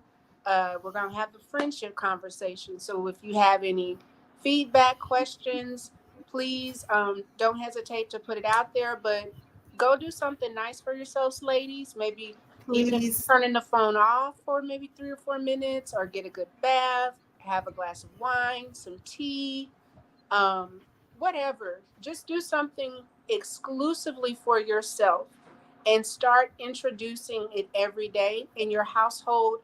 Give your daughters that gift of seeing you take care of yourself, so that when she as an adult, it's second nature. She will never put anybody else because she's always seen her mom be the center. Center Yes. yourself. Decenter men and center yourself. Thank We you love y'all. so much. Thank you so much, Miss Tiff. Thank you everybody for coming. I hope you come back. I be loving the the insight that you all have. You know, I really do. I love it. I do. Um I also I'm gonna add one more thing. Please. I try to do this every day. Okay. Well, I think I'm really fucking funny, but okay, usually it's just me that thinks that. But anyway, I want you each to try to find something to really do that is fun for you. Um, and I want you to laugh out loud. Okay? Like I should be cracking me up, but I want you to enjoy yourselves. You know, we talk about finding peace a lot, but I also want you to really just have some fun. And there's just times or things I'm doing, and I'm like, I'm getting ready to fuck some shit up. I'm gonna have some fun. Okay. Just imagine if I drank. So please. Um, I love us as Black women and Black girls. And I want you to know how precious you are. And I want you to understand for yourself your inestimable worth. Like there is no way to count how worthy you are and how amazing you are. So please keep that in mind, and think about the questions. What do I want, and who am I? Love y'all.